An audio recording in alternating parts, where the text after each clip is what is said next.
ಪ್ರಚಲಿತ ಈ ಕಾರ್ಯಕ್ರಮದ ಪ್ರಾಯೋಜಕರು Father Muller's charitable trust, SDM college, Ujire. ನಮಸ್ಕಾರ. V4 ಆರೋಗ್ಯ ಕಾಳಜಿ ಕಾರ್ಯಕ್ರಮಕ್ಕೆ ಸಮಸ್ತ ವೀಕ್ಷಕರು ನಾನು ಪ್ರೀತಿಯಿಂದ ಸ್ವಾಗತ ಮಾಡ್ತಾ ಇದ್ದೇನೆ. ಇವತ್ತಿನ ಈ ಒಂದು ಆರೋಗ್ಯ ಕಾಳಜಿಯ ಕಾರ್ಯಕ್ರಮದಲ್ಲಿ ನಾವು ಇವತ್ತು ವಿಶ್ವ ಶ್ರವಣ ದಿನವನ್ನು ಸೆಲೆಬ್ರೇಟ್ ಮಾಡಲಾಗ್ತದೆ, ಆಚರಿಸಲಾಗುತ್ತೆ. ಈ ಹಿನ್ನೆಲೆಯಲ್ಲಿ ಇವತ್ತಿನ ಮಾತುಕತೆ ಇರುತ್ತೆ. ಇವತ್ತಿನ ಈ ಒಂದು ಮಾತುಕತೆಯಲ್ಲಿ ನಮ್ಮ ಜೊತೆಗೆ ಡಾಕ್ಟರ್ ವಾದೀಶ್ ಭಟ್ ಮತ್ತು ಶ್ವೇತಾ ಅವರು ಭಾಗವಹಿಸ್ತಾ ಇದ್ದಾರೆ. ನಾನು ಇಬ್ಬರನ್ನು ಕೂಡ ಈ ಒಂದು ಮಾತುಕತೆಗೆ, ಈ ಒಂದು ಸಂವಾದ ಕಾರ್ಯಕ್ರಮಕ್ಕೆ ಪ್ರೀತಿಯಿಂದ ಸ್ವಾಗತ ಮಾಡ್ತಿದ್ದೇನೆ. ಡಾಕ್ಟ್ರೇ ನಮಸ್ಕಾರ. ಮೇಡಮ್ ನಮಸ್ತೆ. ನಮಸ್ತೆ. ಡಾಕ್ಟರ್ ವಾದೀಶ್ ಭಟ್ ಅವರು ನಿಟ್ಟೆ ಕೆಸಗ್ಡೆ ಮೆಡಿಕಲ್ ಅಕಾಡೆಮಿಯಲ್ಲಿ ಅವರು ENT ವಿಭಾಗದ ಮುಖ್ಯಸ್ಥರು ಮತ್ತು ಪ್ರೊಫೆಸರ್ ಕೂಡ ಆಗಿದ್ದಾರೆ, ಹಿರಿಯ ವೈದ್ಯರು ಡಾಕ್ಟರ್ ವಾದೀಶ್ ಭಟ್. ಶ್ವೇತಾ ಮೇಡಮ್ ಅವರು Nitte institute of speech and hearing ಈ ಒಂದು ಶಿಕ್ಷಣ ಸಂಸ್ಥೆಯ ಪ್ರಾಂಶುಪಾಲರಾಗಿ ಕಾರ್ಯನಿರ್ವಹಿಸ್ತಾ ಇದ್ದಾರೆ. ನಾವು ಇವತ್ತಿನ ಈ ಒಂದು ಮಾತುಕತೆಯಲ್ಲಿ ಮುಖ್ಯವಾಗಿ ನಾವು ಕಿವಿ ಅಂದರೆ ಶ್ರವಣಕ್ಕೆ ಸಂಬಂಧಪಟ್ಟ ಹಾಗೆ ಶ್ರವಣ ದೋಷ ಯಾವ ಕಾರಣಕ್ಕೆ ಹೇಗೆ ಬರುತ್ತೆ, ಏನು ಪರಿಹಾರ, ಈ ಎಲ್ಲ ವಿಚಾರಗಳನ್ನು ಕೂಡ ಮಾತಾಡಿಕೊಂಡು ಹೋಗ್ತೇವೆ. ಅದರ ಜೊತೆಗೇ ಈ ಒಂದು ವಿಶ್ವ ಶ್ರವಣ ದಿನದ ಹಿನ್ನೆಲೆ ಏನು, ಈ ಬಾರಿಯ ಥೀಮ್ ಏನು, ಯಾವ ರೀತಿಯ ಜಾಗೃತಿ, ಈ ಎಲ್ಲ ನೆಲೆಯಲ್ಲಿ ಮಾತಾಡ್ತೇವೆ. ಆಮೇಲೆ ಶ್ವೇತಾ ಅವರು ಮಾತನಾಡುವ ಸಂದರ್ಭದಲ್ಲಿ ಸ್ಪೀಚ್ ಆ್ಯಂಡ್ ಇಯರಿಂಗ್ ಕೋರ್ಸ್ಗೆ ಸಂಬಂಧಪಟ್ಟ ಹಾಗೆ ಅನೇಕ ಮಂದಿ ಪೋಷಕರಿಗೆ, ವಿದ್ಯಾರ್ಥಿಗಳಿಗೆಲ್ಲ ಒಂದಷ್ಟು ಅನುಮಾನಗಳಿರ್ಬೋದು. ಈ ಕೋರ್ಸ್ ಎಲ್ಲಿ, ಹೇಗೆ, ಯಾವ ರೀತಿ, ಏನು ಉದ್ಯೋಗ, ಈ ಎಲ್ಲ ವಿಚಾರಗಳ ಬಗ್ಗೆ ನಾವು ಮಾತಾಡಲಿಕ್ಕಿದ್ದೇವೆ. ವೀಕ್ಷಕರೇ, ನಿಮಗೆ ಕೂಡ ಏನಾದರೂ ಅನುಮಾನಗಳಿದ್ದರೆ ನೀವು ಕರೆ ಮಾಡಿ. ನಮ್ಮ TV ಸ್ಕ್ರೀನಲ್ಲಿ ನಮ್ಮ ನಂಬರ್ ಬರುತ್ತೆ.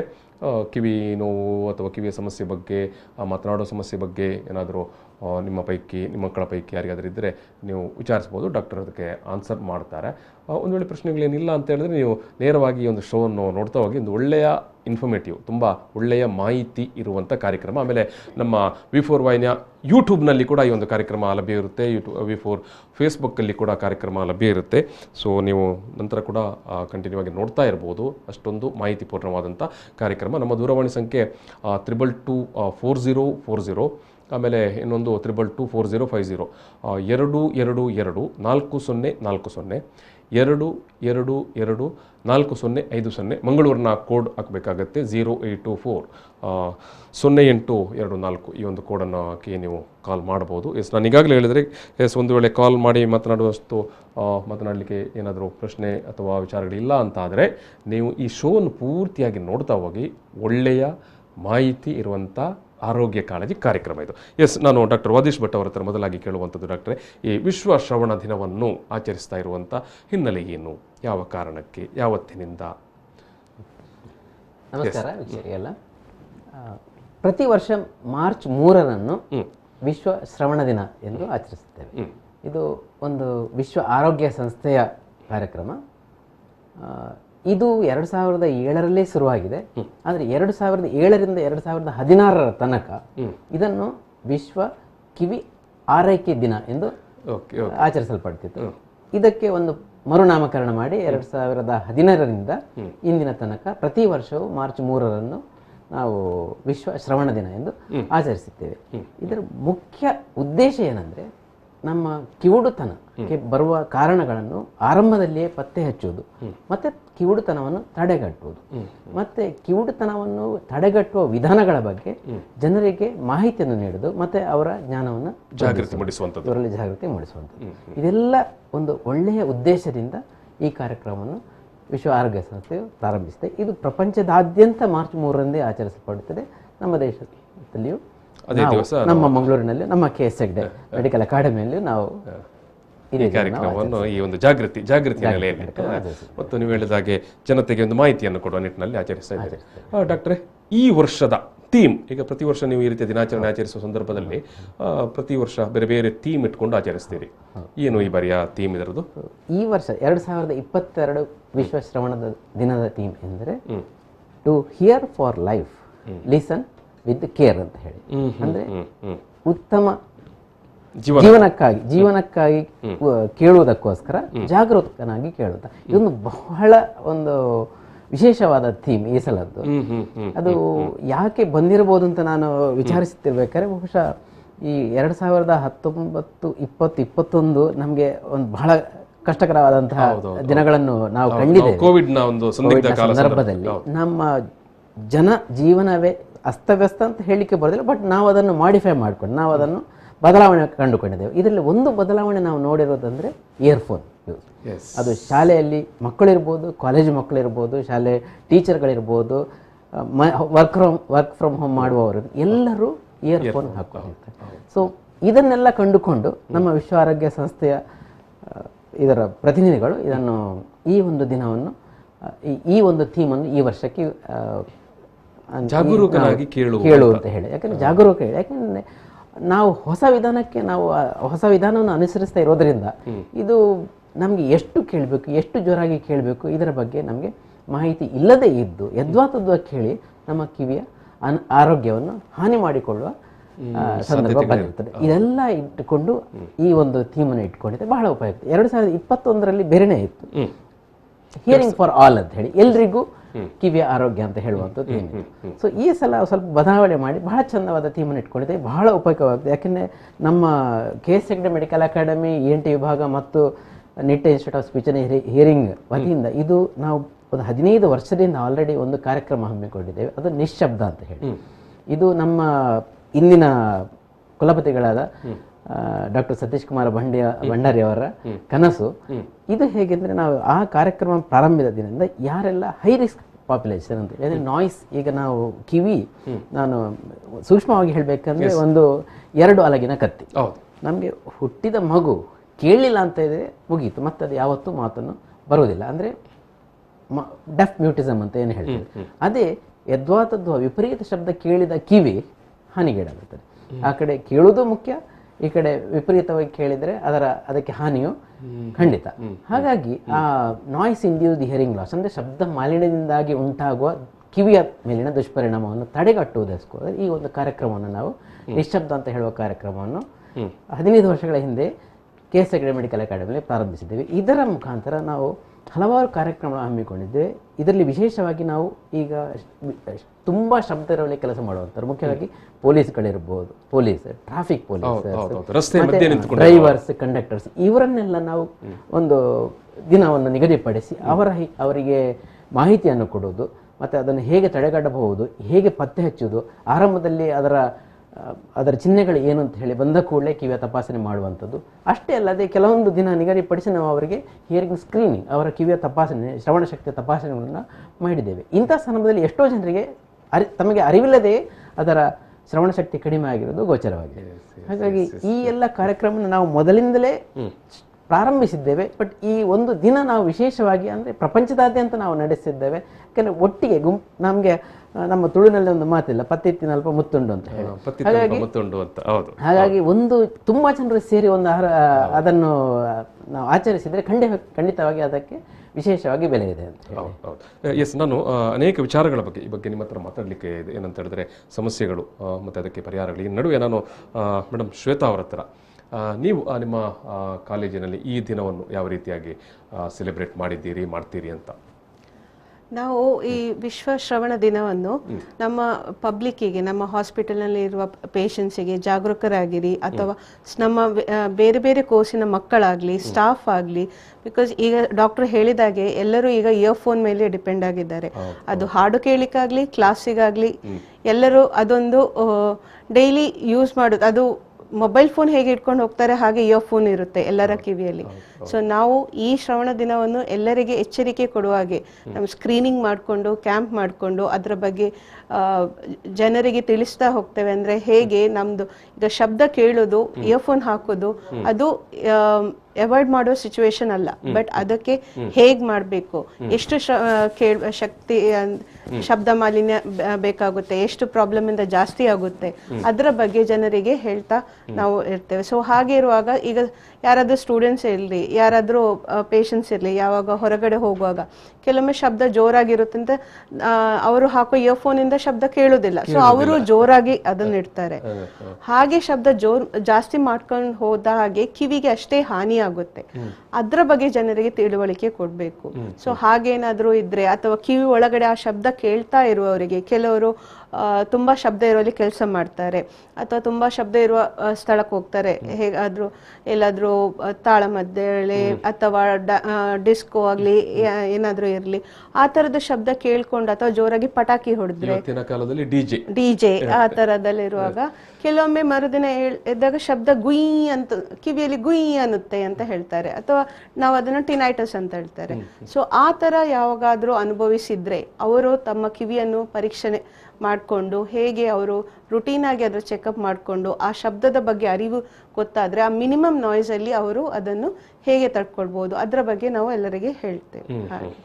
ಎಸ್ ಎಸ್ ತುಂಬ ಒಳ್ಳೆಯ ಕಾರ್ಯಕ್ರಮ ಮತ್ತು ಒಂದು ಒಳ್ಳೆಯ ಆಯೋಜನೆ ಕೂಡ.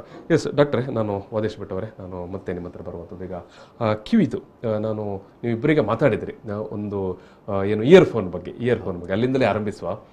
ಈಗ ಕಳೆದ 2 ವರ್ಷಗಳಿಂದ ಖಂಡಿತವಾಗಿಯೂ ಮೊಬೈಲ್ ನೋಡುವವರ, ಬಳಕೆ ಮಾಡುವವರ ಮತ್ತು ಬಳಕೆ ಮಾಡುವ ಅವಧಿ ಜಾಸ್ತಿ ಆಗಿದೆ. ಒಂದು ಆನ್ಲೈನ್ ಕ್ಲಾಸ್ ಮತ್ತು ನೀವು ಆಗಲೇ ಹೇಳಿದಾಗೆ ವರ್ಕ್ ಫ್ರಮ್ ಹೋಮ್. ಸೊ ಈ ನಡುವೆ ಅದನ್ನು ಕಿವಿಗೆ ಜೋಡಿಸಿಕೊಳ್ಳುವಂಥದ್ದು, ಕೆಲವರಿಗೆ ಅದರ ಉದ್ಯೋಗಕ್ಕಾಗಿ ಅನಿವಾರ್ಯತೆ. ಸೊ ಇಂತಹ ಸಂದರ್ಭದಲ್ಲಿ ನಾನು ನಿಮ್ಮ ಹತ್ರ ಕೇಳಲಿಕ್ಕೆ ಬಯಸುವಂಥದ್ದು, ಬಹುತೇಕ ಅವಧಿಯಲ್ಲಿ ಇಯರ್ಫೋನನ್ನು ನಾವು ಹಾಕಿಕೊಂಡ್ರೆ ಸಮಸ್ಯೆ ಉಂಟಾ ಇಲ್ವಾ, ಅದು ಇರುವುದಾದರೆ ಏನು? ನಾವು ಅನಿಷ್ಟಕ್ಕೆಲ್ಲ ಶನೀಶ್ವರನ ಸಾಕ್ಷಿ ಹೇಳುವಾಗೆ ಇಲ್ಲ. ಯಾಕೆಂದರೆ ಈಗ ನಾನು ಇಯರ್ಫೋನ್ ಬಿಡಿ ಅಂತ ಹೇಳಿದರೆ ನಾನು ನಾಳೆ ಪ್ರಪಂಚದಲ್ಲಿ ಇರೋದಿಲ್ಲ ಭೂಮಿ ಮೇಲೆ. ಅದು ಈಗ ನಮ್ಮ ಒಂದು ಅವಿಭಾಜ್ಯ ಅಂಗ ಆಗಿದೆ. ಈಗ ಇಯರ್ಫೋನ್ ಹೇಳುವಂಥದ್ದು ನಮಗೆ ಎಷ್ಟು ಉಪಯೋಗಕಾರಿ ಎನ್ನುವಂಥದ್ದು ನಮಗೆ ಬಹುಶಃ ಈ 2 ವರ್ಷದಲ್ಲಿ ನಾವು ಮನಗಂಡಿದ್ದೇವೆ. ಮೊದಲೆಲ್ಲ ಇಯರ್ಫೋನ್ ಒಂದು ಫ್ಯಾಷನ್ ಇತ್ತು, ಬಟ್ ಈಗ ಅದೊಂಥರ ನಮ್ಮ ಪ್ರತಿ ದಿನನಿತ್ಯದ ಒಂದು ಭಾಗವಾಗಿದೆ. ನಾವು ಇವತ್ತು ಝೂಮ್ ಮೀಟಿಂಗ್ ಮಾಡ್ತೇವೆ, ಆನ್ಲೈನ್ ಕ್ಲಾಸ್ ಮಾಡ್ತೇವೆ, ಇಂಥ ಸಂದರ್ಭದಲ್ಲೆಲ್ಲ ಬೇಕೇ ಬೇಕಾಗಿದೆ. ಯಾಕೆಂದರೆ ನಾವು ಒಟ್ಟಿಗೆ 4 ಜನ ಕೂತ್ಕೊಂಡು ಮಾತಾಡಬೇಕಾದ್ರೆ ಇಯರ್ಫೋನ್ ಬೇಕೇ ಬೇಕು. ನಾವು ಡೈರೆಕ್ಟ್ ಲ್ಯಾಪ್ಟಾಪ್ ಮೇಲೆ ಅಥವಾ ಕಂಪ್ಯೂಟರ್ ಮೇಲೆ ಮಾತಾಡುವಾಗೆ ಬರೋದಿಲ್ಲ. ಹಾಗಾಗಿ ಖಂಡಿತ ಇಯರ್ಫೋನ್ ಈಗ ಅನಿವಾರ್ಯ ಆಗಿಬಿಟ್ಟಿದೆ. ಸೊ ಇಂಥ ಸಂದರ್ಭದಲ್ಲಿ ನಮಗೆ ಮುಖ್ಯವಾಗಿ ಬೇಕಾಗಿರುವುದು ನಮಗೆ ಎಷ್ಟು ಬೇಕೋ ಅಷ್ಟೇ ಉಪಯೋಗ ಮಾಡಿ, ಬೇಕಷ್ಟೇ. ಅಂದ್ರೆ ಮೊದಲೊಂದು ನಿಯಂತ್ರಣ ರೇಖೆಯನ್ನು ನಾವು ಹಾಕಿಕೊಳ್ಳಬೇಕು. ಹೌದು ಬೋಡ್ನಾಥ ದೇತೊನ್ಲೆ ಪಂಡ ಬೋಡಿತ್ನಾಥೇ ದೇತೊನ್ಲೆ ಅಂತ ಹೇಳಿ ಅದು ಎಷ್ಟು ಬೇಕೋ ಅಷ್ಟೇ ನಾವು ಅದನ್ನು ಉಪಯೋಗ ಮಾಡಬೇಕು. ಅಂದರೆ ನಮಗೆ ಯಾವ ಲೆವೆಲ್, ನಮಗೆ ಆ ಕನಿಷ್ಠ ಲೆವೆಲಲ್ಲಿ ನಮಗೆ ಅದು ಸ್ಯಾಟಿಸ್ಫ್ಯಾಕ್ಟ್ರಿ ಏನು ಶಬ್ದ ಬರ್ತದೆ ಅದು ನಮಗೆ ಉತ್ತಮ ಒಂದು. ಆಮೇಲೆ ಅತಿಯಾದ ಶಬ್ದ, ಈಗ ನಮಗೆ ಪಾಠಕ್ಕೆ ನಾನು ಬೇಡ ಅಂತ ಹೇಳೋದಿಲ್ಲ, ಆದರೆ ನಮಗೆ ಈಗ ಕೋವಿಡ್ ಅವಧಿಯಲ್ಲಿ ಎಷ್ಟೋ ಜನರಿಗೆ ರಜೆ ಇತ್ತು. ಸೊ ಮನೆಯಲ್ಲಿ ಕೂತ್ಕೊಂಡು ಮೂವಿ ನೋಡುವ ಅಂತ ಹೇಳಿ, ಸೊ ಮೂವಿ ನೋಡುವ ಅಂತ ಹೇಳಿ ಕಿವಿ ಹಾಕ್ಕೊಂಡು ಜೋರಾಗಿ ಅದರ ನಮಗೆ ಸಿನಿಮಾ ಎಫೆಕ್ಟ್ ಬರಬೇಕಲ್ವಾ, ಸೊ ಜೋರಾಗಿ ಹಾಕಿದ ಕೂಡಲೇ ಖಂಡಿತವಾಗಿ ಅದರ ದುಷ್ಪರಿಣಾಮ ಸ್ಟಾರ್ಟ್ ಆಗ್ತದೆ.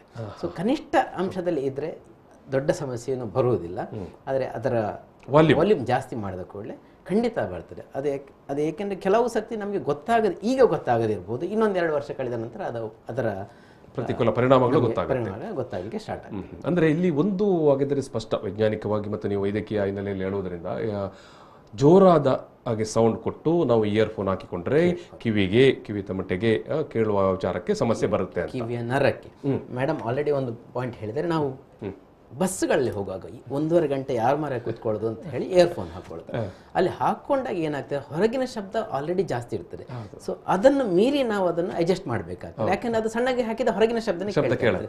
ಸೊ ನಮಗೆ ಹೊರಗಿನ ಡೆಸಿಬಲ್ ಒಂದು 80 ಡೆಸಿಬಲ್ ಇದ್ರೆ ನಮಗೆ ಅದು ಕೇಳಬೇಕಂದ್ರೆ ನಾವು ಅದನ್ನು ಏರಿಸಬೇಕಾಗುತ್ತೆ, 90 ಡೆಸಿಬಲ್ ಇಟ್ಕೋಬೇಕಾಗುತ್ತೆ. ಸೊ 90 ಡೆಸಿಬಲ್ ಅವನ ಮನೆಯಿಂದ ಆಫೀಸ್ಗೆ ದಿನ ಬೆಳಿಗ್ಗೆ ರಾತ್ರಿ ಹಾಕೊಂಡ್ರೆ ಖಂಡಿತವಾಗಿಯೂ ಅದು ದುಷ್ಪರಿಣಾಮ ಬೀರುತ್ತೆ. ಡಾಕ್ಟರ್, ಈ ನಡುವೆ ನಮಗೆ ಕಾಲ್ ಇದೆ. ಹಲೋ ನಮಸ್ತೆ, ಪ್ರೇಮ್ನಾಥ್ ಶೆಟ್ಟಿ ಅವರು ಬಂಟ್ವಾಳದಿಂದ. ನಮಸ್ತೆ. ನಮ್ಮಲ್ಲಿ ಡಾಕ್ಟರ್ ವಾದೀಶ್ ಭಟ್ ಅವರು ಜೊತೆಗೆ ಶ್ವೇತಾ ಮೇಡಮ್ ಅವರು ಇದ್ದಾರೆ. ಎಸ್, ಏನು ಕೇಳಲಿಕ್ಕೆ ಅಥವಾ ಏನು ಹೇಳಲಿಕ್ಕೆ ಬಯಸ್ತೀರಿ ಪ್ರೇಮ್ನಾಥ್ ಶೆಟ್ಟಿ ಅವರೇ? ಕಿವಿಯ ಸಮಸ್ಯೆ ನಾವೀಗ ಮಧ್ಯಮ ವಯಸ್ಸಲ್ಲಿ ಇದೀವಿ, 50 ದಾಟಿದ ಮೇಲೆ ಎಲ್ರಿಗೂ ಕಿವಿಯ ಸಮಸ್ಯೆಗಳು ಸರ್ವೇ ಸಾಮಾನ್ಯ ಆಗಿದೆ. ಇವಾಗ ನಮಗೂ ಸಮಸ್ಯೆ ಇದೆ, ಸ್ವಲ್ಪ ಜೋರಾಗಿ ಮಾತಾಡ್ಬೇಕಾದ್ರೆ ಸ್ಲೋ ಮಾತಾಡಿದ್ರೆ ಕೇಳಿಸೋದಿಲ್ಲ 50 ದಾಟಿದ ಮೇಲೆ. ಆಮೇಲೆ ನಾನು ಹೇಳ್ತಾ ಇರೋದು, ಈ ಯುವ ಜನತೆ ಇವಾಗಿನ ಏನಿದೆ ಈ ಮೊಬೈಲ್ ಫೋನ್ ಇಂದಾಗಿ ಯುವ ಜನತೆಗೂ ಕೂಡ ಇವತ್ತು ಕಿವಿ ಸ್ವಲ್ಪ ಮಂದ ಆಗಿದೆ, ಯುವ ಜನತೆಗೂ ಕೂಡ. ಯಾಕಂದ್ರೆ ಹೆಚ್ಚಾಗಿ ಈ ಮೊಬೈಲ್ ಫೋನ್ ಬಳಸೋದ್ರಿಂದಾಗಿ ಯುವ ಜನತೆ ಕೂಡ, ನಮ್ಮ ಹುಡುಗರು ಅಷ್ಟೇ, ಕರೆದ್ರೆ ಸ್ವಲ್ಪ ಜೋರಾಗೆ ಕೂಗಿ ಕರಿಬೇಕಾಗುತ್ತೆ, ಇಲ್ಲಾಂದ್ರೆ ಕೇಳುತ್ತಿಲ್ಲ. ಆ ತರ ಪರಿಸ್ಥಿತಿ ಗಂಟೆ ಗಟ್ಟಲೆ ಫೋನ್ಗಳು ಇಟ್ಕೋತಾರೆ. ಜೋರಾಗಿ ಕರಿಬೇಕಾಗ್ತದೆ. ಜೋರಾಗಿ ಕರಿಬೇಕಾಗ್ತದೆ. ಹತ್ತಿರದಲ್ಲಿ ಪರ್ಯಾಯ ವ್ಯವಸ್ಥೆ ಏನಾದ್ರು ಇಲ್ವಾ ಅಂತ ಡಾಕ್ಟರ್ ಹತ್ರ ನನ್ನ ಕ್ವಶನ್ ಇರೋದು. ಈ ಮೊಬೈಲ್ ಬಳಕೆಯನ್ನು ಬೇರೆ ವ್ಯವಸ್ಥೆ ಮಾಡಕ್ ಆಗೋದಿಲ್ವಾ, ಡೈರೆಕ್ಟ್ ಆಗಿ ಫೋನ್ ಬದಲ್ವಾ? Yes yes. ಈಗ ಪ್ರೇಮಾ ಶೆಟ್ಟಿ ಅವರೇ ಹಾಗೆ ಲೈನಲ್ಲಿ ಇರಿ ಒಂದು ನಿಮಿಷ. ಎಸ್ ಡಾಕ್ಟ್ರೆ, ಒಂದು ಅವ್ರು ಹೇಳಿದ್ದು ಈಗ 50 ವರ್ಷ ಕೂಡ ಆಯ್ತು. ಅವರ ಸಾಮಾಜಿಕ ಕಳಕಳಿಯನ್ನು ಮೆಚ್ಚುವಂಥದ್ದು. ಧನ್ಯವಾದಗಳು ಪ್ರೇಮನ ಶೆಟ್ಟಿ ಅವರೇ. ಈಗ ನೀವು ಹೇಳಿರುವಂಥದ್ದು ಒಂದು 50 ವರ್ಷ ಅಂತ ಹೇಳುವಂಥದ್ದು, ಅದು 50 ವರ್ಷ ಕೆಲವರಿಗೆ ಅದು ಬೇಗನೂ ಶುರು ಆಗ್ಬೋದು, 40 ದಾಟಿದ ಕೂಡಲೂ ಶುರು ಆಗ್ಬೋದು, ಕೆಲವರಿಗೆ 70 ವರ್ಷ ತನಕ ಏನು ಇಲ್ಲದಿರಬಹುದು. ಅದು ವ್ಯಕ್ತಿಯಿಂದ ವ್ಯಕ್ತಿಗೆ ವ್ಯತ್ಯಾಸ ಇರ್ತದೆ. ಇದು ಏಜ್ ರಿಲೇಟೆಡ್ ಹಿಯರಿಂಗ್ ಲಾಸ್ ಅಂತ ಏನು ಹೇಳ್ತೇವೆ, ಇದು ಸಾಮಾನ್ಯ. ನಮಗೆ ಕೂದಲು ನರದಾಗೆ ಈ ಕಿವಿಯ ನರ ಸ್ವಲ್ಪ ವೀಕ್ ಆಗೋದು ಕೂಡ ಸರ್ವೇ ಸಾಮಾನ್ಯ. ಸೊ ಇದು ಎಲ್ರಿಗೂ ಒಂದೇ ಥರ ಇರೋದಿಲ್ಲ. ಕೆಲವರಿಗೆ ಸಣ್ಣ ಮಟ್ಟಿಗೆ ಇರ್ಬೋದು, ಅವರು 80 ವರ್ಷ ತನಕ ಏನೂ ಸಹಾಯ ಇಲ್ಲದೇನೆ ಅದನ್ನು ಮ್ಯಾನೇಜ್ ಮಾಡ್ಬೋದು. ಇನ್ನು ಕೆಲವರಿಗೆ 50 ಇದರ ಮುಖ್ಯ ಅಂಶ ಗೊತ್ತಾಗೋದು ಹೇಗೆಂದರೆ ಮೀಟಿಂಗ್ ಮಾಡುವವರಿಗೆ. ಈಗ ಮನೆಯಲ್ಲಿ ಇರುವವರಿಗೆ, ತೋಟದ ಕೆಲಸ ಮಾಡುವವರಿಗೆ ಅಥವಾ ಬೇರೆ ಯಾವುದೇ ಕೆಲಸ ಮಾಡೋರಿಗೆ ಅಷ್ಟು ಅದರ ಅನಿವಾರ್ಯತೆ ಬರುವುದಿಲ್ಲ. ಅದೇ ಈಗ ಮೀಟಿಂಗ್ ಮಾಡುವವರಿಗೆ ಏನು ಅಂತ 2ನೇ ಸಲ ಕೇಳಬೇಕಾಗ್ತದೆ. ಆವಾಗ ಅದು ಖಂಡಿತ ಅವರಿಗೆ ಅದು ಅದರ ಅಂದ್ರೆ ಇಲ್ಲಿ ಡಾಕ್ಟರ್ ಈಗ ಸಾಮಾನ್ಯ ಒಂದು ಈಗ ಮಧ್ಯವಯಸ್ಕ ಏಜಿಗೆ ಬಂದವರು, ಈಗ ಪ್ರೇಮನಾಥ್ ಅವರು ಕೇಳಿದಾಗೆ 50ರ ವಯಸ್ಸು ದಾಟಿದ ನಂತರ ಅವರೇನಾದರೂ ತಪಾಸಣೆ ಮಾಡಿಕೊಳ್ಬೇಕಾ, ಅಥವಾ ಈ ರೀತಿ ಒಂದು ಸಣ್ಣ ಸಿಂಪ್ಟಮ್ ಬಂದಾಗ ವೈದ್ಯರನ್ನು ಭೇಟಿ ಮಾಡಬೇಕಾ? ಖಂಡಿತ. ಇದರಲ್ಲಿ ಮುಖ್ಯ ಗೊತ್ತಾಗೋದು ಏನಂದ್ರೆ, ಕೆಲವು ಸತಿ ತುಂಬ ಜನ ಹೇಳ್ತಾರೆ, ಡಾಕ್ಟರ್ ನನಗೆ ಶಬ್ದ ಬರ್ತಾರೆ ಅರ್ಥ ಆಗೋದಿಲ್ಲ ಅಂತ ಹೇಳಿ. ಸ್ಪೀಚ್ ಡಿಸ್ಕ್ರಿಮಿನೇಷನ್ ಅಂತ ಹೇಳ್ತೇವೆ. ಬಹುಶಃ ಇದ್ರ ಬಗ್ಗೆ ಮೇಡಮ್ ತುಂಬಾ ಚೆನ್ನಾಗಿ ಹೇಳ್ಬೋದು. ಸ್ಪೀಚ್ ಡಿಸ್ಕ್ರಿಮಿನೇಷನ್ ಅಂತ ಹೇಳಿ, ಅದು ಶಬ್ದ ಬರ್ತದೆ, ಅದು ಅರ್ಥ ಆಗುದು, ಇದು ಮುಖ್ಯ ಮೊದಲಂತ. ಇನ್ನು ಕೆಲವು ಸತಿ ಪಕ್ಕದ ರೂಮಿಂದ ಏನೋ ಹೇಳ್ತಾರೆ, ಬಟ್ ಏನು ಅಂತ ಹೇಳಿ ಗೊತ್ತಾಗೋದಿಲ್ಲ. ಈ ತರ ಎಲ್ಲ ಬಂದ ಕೂಡಲೇ ಸೀದಾ ಹೋಗಿ ತಪಾಸಣೆ ಮಾಡಿಸಿ. ಇದು ಯಾಕೆ ನಾವು ಹೇಳೋದಂದ್ರೆ, ನಮಗೆ ಇವತ್ತು 25 ಡೆಸಿಬಲ್ ಇದೆ ಅಂತ ಹೇಳಿ ಆದ್ರೆ ಮುಂದೆ 6 ತಿಂಗಳ ಕಳೆದು ಅದು 35 ಆಗುವ ಸಾಧ್ಯತೆ ಇರ್ತದೆ. ಹಾಗಾಗಿ ಪ್ರೇಮನಾಥ್ ಅವರೇ ಥ್ಯಾಂಕ್ ಯು. ಆಮೇಲೆ ನೀವು ಟಿವಿಯಲ್ಲಿ ನೀವು ನೋಡ್ತೀರಿ ಅಂತ ನಾನು ನಂಬ್ತೇನೆ. ನಾನು ಕೂಡ ತಪಾಸಣೆ ಮಾಡಿಸಿದ್ದೀನಿ. ಅದು ಕೆಲವು ಎಕ್ಸರ್ಸೈಸ್ಗಳು ಹೇಳ್ಕೊಟ್ಟಿದ್ದಾರೆ ಡಾಕ್ಟರ್ಗಳು. ಕೆಲವು ಅದೇ ಈ ಕೆಲವು ಫುಡ್ ವೆಜಿಟೇಬಲ್ಸ್ ರಾ ಐಟಮ್ಗಳು ಕೆಲವು ತಿಂದ್ರೆ ನಿಮ್ಗೆ ಸ್ವಲ್ಪ ಕಿವಿ ಮಂದ ಇರೋದು ಸ್ವಲ್ಪ ಶಾರ್ಪ್ ಆಗ್ತದೆ ಅಂತ ಹೇಳಿದ್ದಾರೆ. ಕ್ಯಾರೆಟ್, ಗ್ಲಾಸಿ ಕ್ಯಾರೆಟ್ ಇರ್ಬೋದು, ಬೇರೆ ಬೇರೆ ಇದು ಎಲ್ಲ. ಒಳ್ಳೆ ಮಾಹಿತಿ.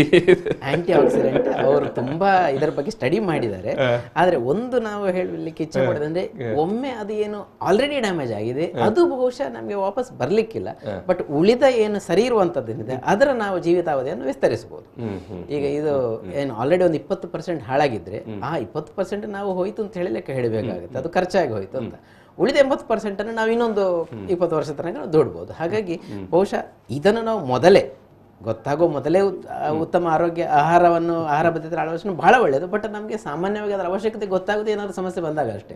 ನಾನು ಅಲ್ಲಿಗೆ ಬರ್ತೇನೆ ಡಾಕ್ಟರ್. ಈ ಮಧ್ಯೆ ಈಗ ಪ್ರೇಮನಾಥ್ ಅವರು ಕೇಳಿದ ಏನು ಈ ಮೊಬೈಲ್ನ ವಿಚಾರಕ್ಕೆ, ಮೊಬೈಲ್ ಪ್ರೇಮನಾಥ್ ಅವರೇ ಹಲೋ ಇಲ್ಲ ಎಸ್ ಮೊಬೈಲ್ನ ವಿಚಾರಕ್ಕೆ ಬರ್ತಾರೆ. ಆಮೇಲೆ ನಮ್ದು ನಿಮ್ಮ ಮೂಲ ಪ್ರಶ್ನೆಗೆ ನಾವು ಮತ್ತೆ ಮುಂದಕ್ಕೆ ಹೋಗ್ತೇವೆ. ಎಸ್ ಲೈನಲ್ಲಿ ಎಸ್. ಮೊಬೈಲ್ ಕೂಡ ಅವರೊಂದು ಬಹಳ ಅಂದ್ರೆ ಇದನ್ನು ಮೊಬೈಲ್ ಕೂಡ ಈಗ ಒಂದು ಅವಿಭಾಜ್ಯ ಅಂಗ ಅಂತ ನಾವು ಹೇಳ್ಬೋದು. ಅವರು ಪಕ್ಕದಲ್ಲಿದ್ದವನ್ನ ಕರೆದ್ರು ಕೇಳೋದಿಲ್ಲ ಅಂತ ಹೇಳ್ತಾರೆ. ಕೇಳೋದಿಲ್ಲ ಅಂತ ಇದಕ್ಕೆ ನಾವು 2 ಕಾರಣ ಹೇಳ್ಬೋದು. ಒಂದು, ಅವರು ಅದರಲ್ಲಿ ಅಷ್ಟು ಮಗ್ನವಾಗಿರುವಂಥದ್ದು, ಮೊಬೈಲ್ನಲ್ಲಿ ಡಿಸ್ಟ್ರಾಕ್ಷನ್ ಅಂತ ಹೇಳುವಂಥದ್ದು. ಇನ್ನೊಂದು, ಆ ಮೊಬೈಲ್ನ ಕೇಳಿ ಕಿವಿಯ ನರ ಅದರ ಸಾಧ್ಯತೆ ಯಂಗ್ ಏಜ್ ಅಲ್ಲಿ ಅಷ್ಟು ಇಲ್ಲ. ತುಂಬಾ ಜೋರಾಗಿ ದಿನ ಕೇಳುವವರಿಗೆ ಅಂತ ನಾವು ಹೇಳ್ಬೋದು. ಡಿಸ್ಟ್ರಾಕ್ಷನ್ ಎರಡನ್ನ ನಾವು ಪ್ರೇಮನಾಥ್ ಅವರೇ, ನಾನು ನೀವು ಟಿವಿಯಲ್ಲಿ ಮುಂದುವರಿಸಿ. ನಾನೀಗ ಯಾಕಂದ್ರೆ ಬೇರೆ ಕಾಲ್ ಕೂಡ ಬರ್ತಾ ಉಂಟು. ಎಸ್ ಥ್ಯಾಂಕ್ ಯು ನಿಮಗೆ ಧನ್ಯವಾದ. ಸೊ ಇದು ಮೊಬೈಲ್ ಅನ್ನು ನಾವು ನಿಯಮಿತವಾಗಿ, ಅಫ್ಕೋರ್ಸ್ ನಾವು ಅದನ್ನು ನಿಯಮಿತವಾಗಿ ಲಿಮಿಟೆಡ್ ಯೂಸ್ ಮಾಡಬೇಕು. ಅನಗತ್ಯ ಉಪಯೋಗವನ್ನು ನಾವು ಕಡಿಮೆ ಮಾಡಬೇಕು ಒಂದು. ಆದರೆ ಮೊಬೈಲನ್ನು ನಾವು ಕಿವಿಗೆ ಇಡದೆ, ಇನ್ನೊಂದು ನಾವು ಕೆಲವರಿಗೆ ಹೇಳುವುದಿದೆ. ಅಂದರೆ ಕೆಲವರಿಗೆ ಹೇಳ್ತಾರೆ, ಡಾಕ್ಟರ್ ಕಿವಿಗೆ ಇಟ್ಟ ಕೂಡಲೇ ನೋವಾಗಲಿಕ್ಕೆ ಶುರು ಆಗ್ತದೆ ಅಂತೇಳಿ. ಅದು ಒಂದು ಆರಂಭಿಕ ಹಂತ ಅಂತ ನಾವು ಹೇಳ್ಬೋದು. ಅಂದರೆ ಶಬ್ದ ಬರುವಾಗ ಮೊಬೈಲ್ ಅನ್ನು ಇಟ್ಟ ತಕ್ಷಣ ಬೇಕಾದ್ರೆ ನೋವು ಅಂತ ಹೇಳಿ ಅದು ಒಂದು ಆರಂಭಿಕ ಹಂತ ಇರ್ಬೋದು. ಅಂಥವರಿಗೆ ನಾವು ಹೇಳ್ತೇವೆ, ನೀವು ಬೇಕಾದ್ರೆ ಸ್ಪೀಕರ್ ಹಾಕಿ ಹೇಳಿ ಅಂತೇಳಿ. ಅದರ ಇಫೆಕ್ಟ್ ಸ್ವಲ್ಪ ಕಡಿಮೆ ಆಗ್ಬೋದು. ಬಟ್ ಇದು ಪರ್ಮನೆಂಟ್ ಸೊಲ್ಯೂಷನ್ ಅಲ್ಲ. ಯಾಕೆಂದರೆ ಅವರು ಎಲ್ಲ ಕಡೆನೂ ಆ ಥರ ಸ್ಪೀಕರ್ ಹಾಕಿ ಕೇಳುವಂಥ ಸಂದರ್ಭ ಇರೋದಿಲ್ಲ. ಸೊ ಅಂತ ಇರುವವರಿಗೆ ನಾವು ಹೇಳ್ಬೋದು ಸ್ಪೀಕರ್ ಹಾಕಿ ಕೇಳಿ ಅಂತ ಹೇಳಿ. ಬಟ್ ಇಲ್ಲಾಂದರೆ limited use is the best use. ಅಂದರೆ ಈಗ ಖಂಡಿತ. ಈಗ ಡಾಕ್ಟ್ರೆ, ಈಗ ಮೊಬೈಲ್ ನೀವು ಹೇಳಿದಾಗೆ ಸ್ವಲ್ಪ ಏನು ನೋವಾದಾಗ ಅನಿಸುತ್ತೆ ಅಂತ ಸಂದರ್ಭದಲ್ಲಿ ಮೊಬೈಲ್ ಸ್ವಲ್ಪ ದೂರಕ್ಕೆ ಇಟ್ಟು ಜೋರಾಗಿ ಮಾತಾಡ್ತಾರೆ. ಸೊ ಆವಾಗ ಅವರು ಪ್ರತಿನಿತ್ಯವೂ ಜೋರಾಗಿ ಮಾತಾಡಿ ಕೊನೆಗೂ ಬರೋದು ENT ಡಾಕ್ಟರ್ ಹತ್ರನೇ, ಗಂಟಲು ಹಾಳಾಗಿರ್ತದೆ. ಅದು ಕೊನೆಗೆ ಬೇಕು ನಾವೇ, ಅಂದ್ರೆ ಕಿವಿ ಹೋಗ್ತದೆ, ಗಂಟಲು ತೊಂದರೆ ಶುರು ಆಗ್ತದೆ. ಹಾಗಾಗಿ ಆ ಜೋರಾಗಿ ಮಾತಾಡುವುದು ಅಷ್ಟು ಒಳ್ಳೇದು ಅಂತ ನಾನು ಹೇಳೋದಿಲ್ಲ. ಬಟ್ ಅದು ಏನಾಗ್ತದೆ ಅಂದ್ರೆ ಅದು ನಾವು ತಿಳ್ಕೊಳ್ಳೋದು ಆ ಕಡೆ ಅವನಿಗೆ ಕೇಳ್ತಾ ಇಲ್ಲ ಅಂತ ಹೇಳಿ. ನಾವು ಸಣ್ಣಗೆ ಮಾಡಿದ್ರು ಸ್ವಲ್ಪ ದೂರ ಇಟ್ಟರು ಅದು ಕೇಳ್ತದೆ. ಅದು ಬಹುಶಃ ನಾವು ಸ್ವಲ್ಪ ಅನಗತ್ಯವಾಗಿ ಕಾನ್ಶಿಯಸ್ ಆಗಿ ಅದನ್ನು ನಾವು ಮಾತಾಡ್ತೇವೆ. ಎಸ್ ನಮಗೆ ಪ್ರೀತಿ ಕರ್ಕೇರ್ ಅವರು ಸಂಪರ್ಕದಲ್ಲಿದ್ದಾರೆ. ನಮಸ್ಕಾರ ಮೇಡಮ್. ನಮಸ್ತೆ sir. S, doctor Vadish Bhat ಅವರು ಆಮೇಲೆ ಶ್ವೇತಾ ಮೇಡಮ್ ಅವರು ನಮ್ಮ ಜೊತೆಗಿದ್ದಾರೆ. ಎಸ್, ಏನು ಹೇಳಲಿಕ್ಕೆ ಬಯಸ್ತೀರಿ ಅಥವಾ ಕೇಳಲಿಕ್ಕೆ ಬಯಸ್ತೀರಿ? ಮೇಡಮ್ ಮತ್ತು ಡಾಕ್ಟರ್ ವಾದೀಶ್ ಅವರಿಗೆ ನಮಸ್ತೆ. ನಮಸ್ತೆ. ನಮಸ್ತೆ ಮೇಡಮ್. ನನ್ನದೇ ಒಂದು ವೈಯಕ್ತಿಕ ಸಮಸ್ಯೆ ಇದೆ ಕಿವಿಯ ಬಗ್ಗೆ. ಹೇಳಿ ಮೇಡಮ್.